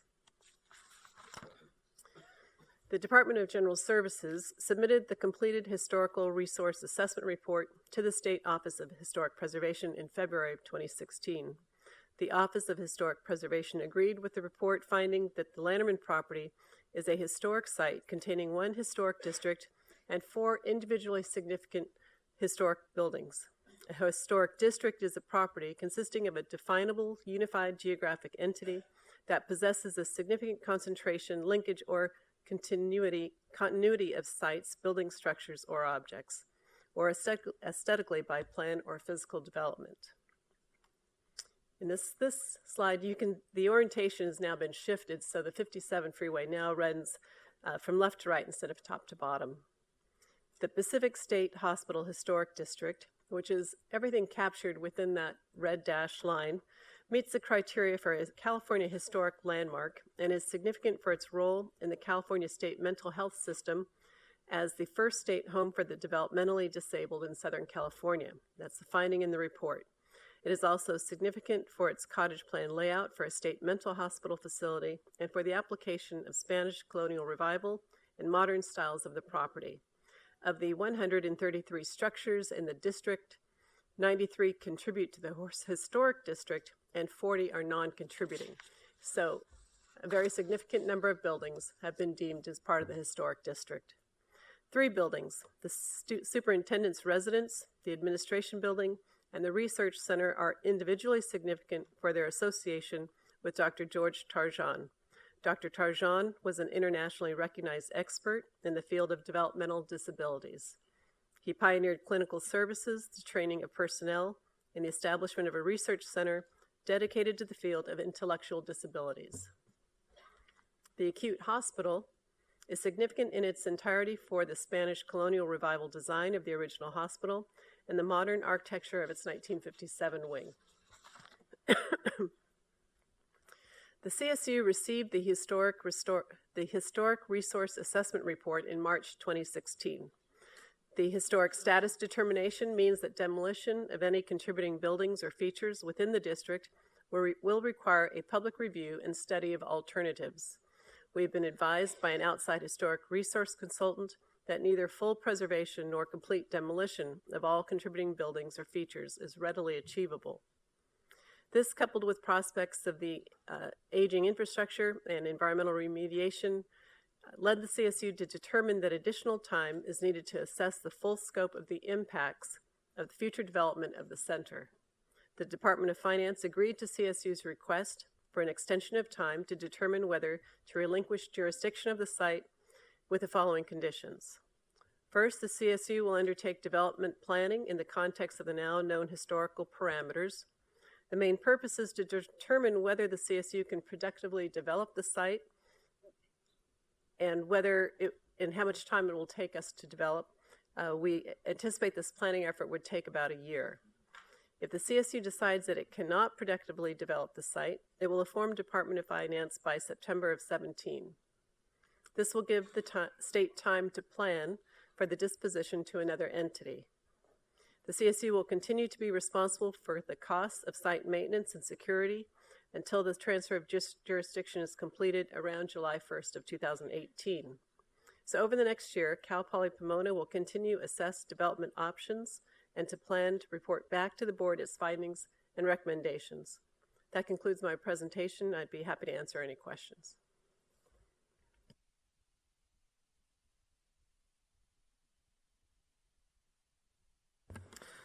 Thank you, Vi. Are there any questions or comments for the board? I see none. I will note, again, old timers hat, I guess. If Deborah was here, she would tell you the same. I think as President Ochoa might tell you at Channel Islands, or President Rush might tell you at Channel Islands, gifts from the government never come without a cost. And I know President Coley is keenly aware of the concerns at the facilities. The designation of the historic designation really limits the site and provides some real challenges that this board will have to tackle. In addition, I will just tell you from my experience in real estate, and I'm sure all the campus presidents with older facilities will tell you, buildings of this era, you're going to have lead paint, lead pipes, asbestos, and gosh knows what else in tanks that they just buried in the ground. That doesn't mean that this board should not just turn an eye without an examination, and should be prepared to work with the Pomona campus. But I think we all need to go eyes wide open into the opportunity and the challenges that come with it. And I wish all the success in the world in that endeavor. But I do want to give that note of caution from experience. But I do appreciate, Pomona's up against a freeway and a mountain, and so anytime that they can project the campus into the community and expand the footprint and the ability to serve students, I think it is a worthy endeavor to take a look at. So I don't in any means want to speak against it, but I do think we'll all have to be cautious moving forward about what the opportunities and challenges are and the costs that come with that. So with that, unless I see any other comments, that concludes the business of the Committee on Campus Planning and Buildings and Grounds. So thank you for that. Trustee Garcia, would you please convene the Committee on Audit? Thank you, Chair Monville. Will the Committee on Audit please come to order? It's time for the committee to consider today's consent agenda. As noted in your materials, there is one item. However, because we are behind schedule, and after consulting with our Chief Internal Auditor and Chair Monville, we're going to move the additional two items, which are information items, from the committee's agenda into the consent agenda. However, if there is any member of the audit committee who wishes to remove any item from today's consent, which is now all three items, for separate consideration, please let us know. Okay, seeing none. May I have a motion from the members of the audit committee? May I have a motion to approve all the items listed on the consent agenda, which now include all three information items? I so move. Any a second? I need a second. Thank you. Any opposed? All in favor? Aye. The consent agenda is approved as noted, as revised. Thank you. Chair Monville, that concludes the Committee on Audit. That's the second time today I've done that to you. My That's apologies. okay. Thank you, Trustee Garcia. Trustee Stepanek, will you please convene the Committee on Institutional Advancement? Thank you, Chair Monville. Will the Committee on Institutional Advancement please come to order? No one has requested to address the committee during the public comment section. The first item on today's agenda is the approval of the minutes from the March 2016 meeting. Are there any objections? Not hearing any. Fine. We're trying to expedite things here. Before we move to the remaining business of the committee, I'd like to acknowledge the incredible work our campus advancement teams have done under the leadership of their presidents. This year, the CSU campus has brought home some 42 awards from the Council of Advancement Support Education. These are in your particular packet, and once again, to be expeditious on time, I am not going to read what is on this. So we will move to our first action item, which is seeking the committee approval on the Terry Atkinson Hall at San Diego State University. The item will be presented by Vice Chancellor Garrett Ashley. Thank you, Trustee Stepanek. This item will consider naming the Geography Annex at San Diego State University as Terry Atkinson Hall. This naming recognizes more than $3 million in contributions by Campanile Foundation Board member Terry Atkinson in the areas of institutional research, athletics, the College of Business, and faculty recruitment and retention. As chair of the Campanile Foundation Finance Committee, Mr. Atkinson solicited all board members to contribute to the Campanile Foundation Endowed Chair, which resulted in more than $2 million in additional contributions. The Geography Annex is home to university development. Terry Atkinson Hall will serve as a daily reminder to the development staff of the importance of stewarding exemplary volunteers and donors. I'd now like to turn this over to President Hirschman to say a few words. Thank you, Garrett. Mindful of the late hour, I would say Terry has been an incredible supporter for the university. He's supported our research endowment, led the fundraising for the Campanile Foundation and Board Endowed Chair, supported athletics, supported renovations in the College of Business Administration. So we're very, very grateful for his support and very proud and honored to name the old Geography Annex Terry Atkinson Hall. Thank you. Thank you, President Hirschman. The naming of the Terry Atkinson Hall at San Diego State University is an action item before the Committee on Institution Advancement. Only committee members may vote. Do I have a motion to approve? I so move. Do I have a second? Any discussion? All in favor? Aye. Opposed? Great. The naming is approved. The second action item is seeking committee approval of the naming of the Rongxiang Si. I'm probably not saying it right. Rongxiang Su. Thank you. Shu.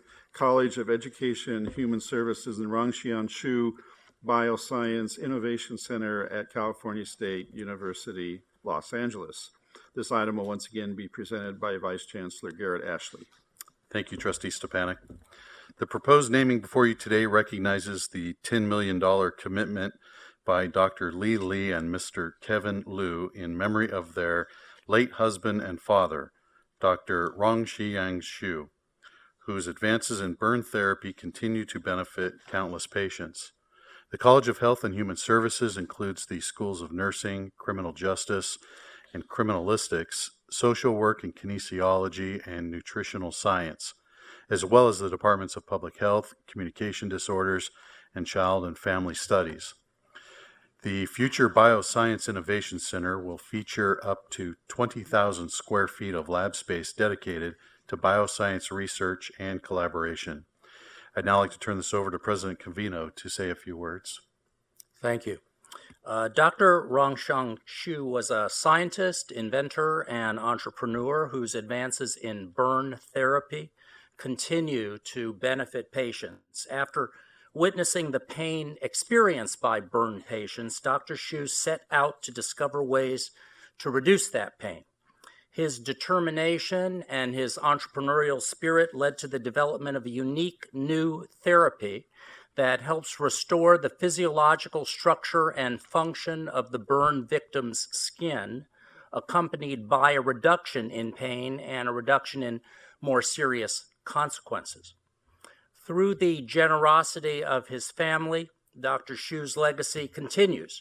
USC is home to the Rongxiang Shu Center for Regenerative Life Sciences, and the Rongxiang Shu Foundation made a gift to the Beth Israel Deaconess Medical Center, a Harvard medical center, creating the Rongxiang Shu Professorship of Surgery in the field of regenerative therapeutics. There's no better place, USC and Harvard aside, there is no better place to honor Dr. Shu's work and to continue his legacy than Cal State LA. The College of Health and Human Services is the largest college in our university with a humanitarian mission that mirrors Dr. Shu's dedication to health and well-being. That college will have a strong presence in our Bioscience Innovation Center, through which Cal State LA is becoming a leader in a new area, business incubation in the biosciences. This innovation center is a new sector of the university that will significantly serve and enhance business and bioscience disciplines and innovation that will resonate across our region and beyond. The center has already received a $3.2 million grant from the Economic Development Agency and a $3 million grant from the LA County Board of Supervisors. And we look forward to support from the Hsu family that will help us to complete this project.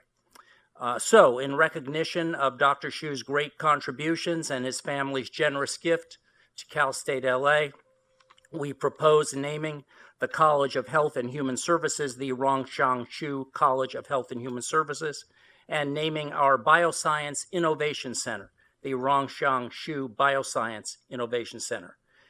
Dr. Hsu dreamed of greater worldwide health and longevity, and countless future students through this gift will achieve their dreams because of it.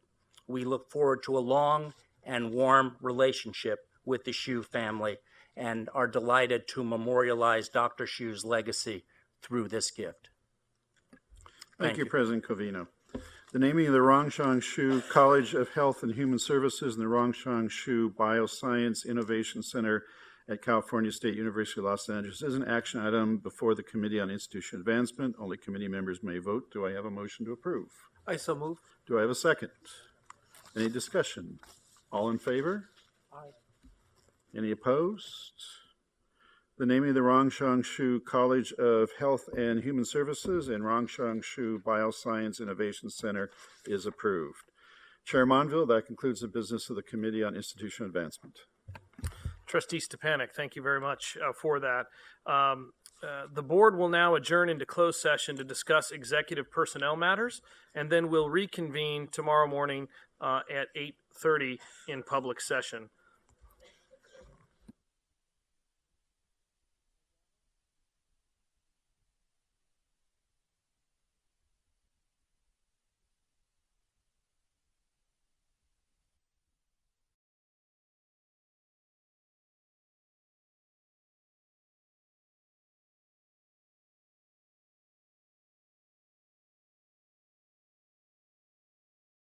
Audio accordingly. This is the California State University Office of the Chancellor's live stream. Please adjust your audio accordingly.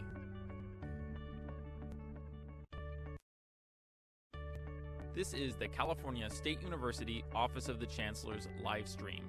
Please adjust your audio accordingly. This is the California State University Office of the Chancellor's live stream. Please adjust your audio accordingly. This is the California State University Office of the Chancellor's live stream. Please adjust your audio accordingly. This is the California State University Office of the Chancellor's live stream. Please adjust your audio accordingly. This is the California State University Office of the Chancellor's live stream. Please adjust your audio accordingly. This is the California State University Office of the Chancellor's live stream. Please adjust your audio accordingly.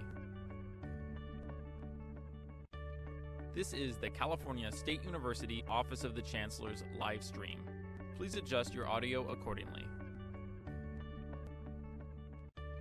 This is the California State University Office of the Chancellor's live stream. Please adjust your audio accordingly.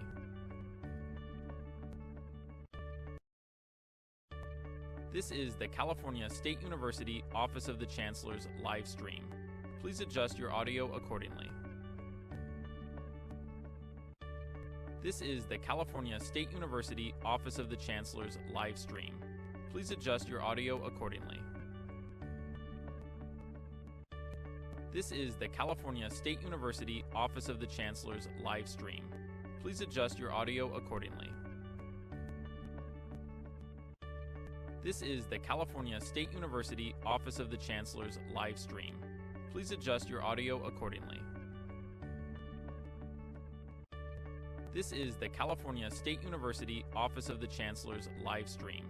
Please adjust your audio accordingly. This is the California State University Office of the Chancellor's live stream. Please adjust your audio accordingly. This is the California State University Office of the Chancellor's live stream. Please adjust your audio accordingly. This is the California State University Office of the Chancellor's live stream. Please adjust your audio accordingly.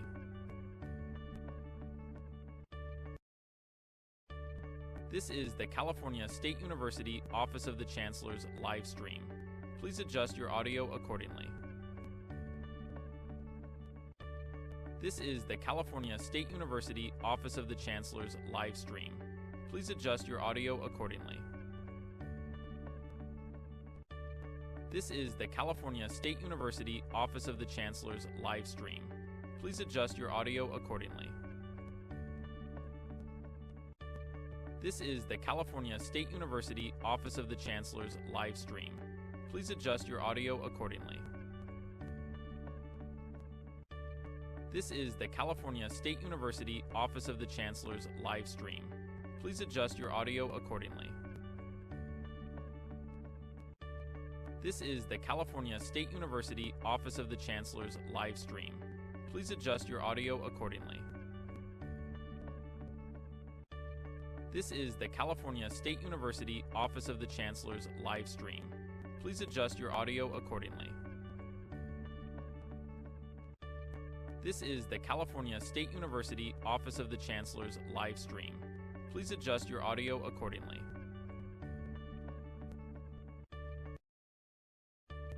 This is the California State University Office of the Chancellor's live stream.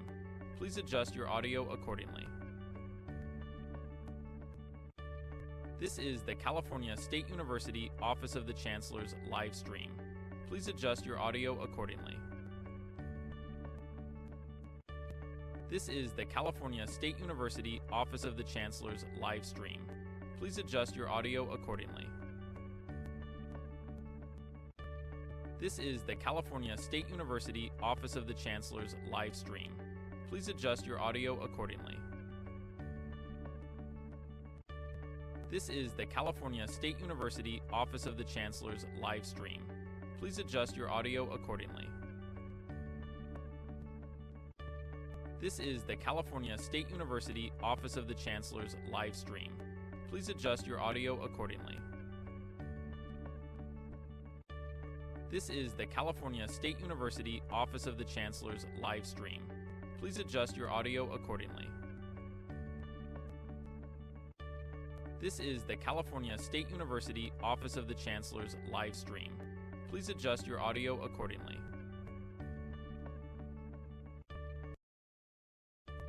This is the California State University Office of the Chancellor's live stream. Please adjust your audio accordingly. This is the California State University Office of the Chancellor's live stream. Please adjust your audio accordingly. This is the California State University Office of the Chancellor's live stream. Please adjust your audio accordingly. This is the California State University Office of the Chancellor's live stream. Please adjust your audio accordingly. This is the California State University Office of the Chancellor's live stream. Please adjust your audio accordingly. This is the California State University Office of the Chancellor's live stream. Please adjust your audio accordingly. This is the California State University Office of the Chancellor's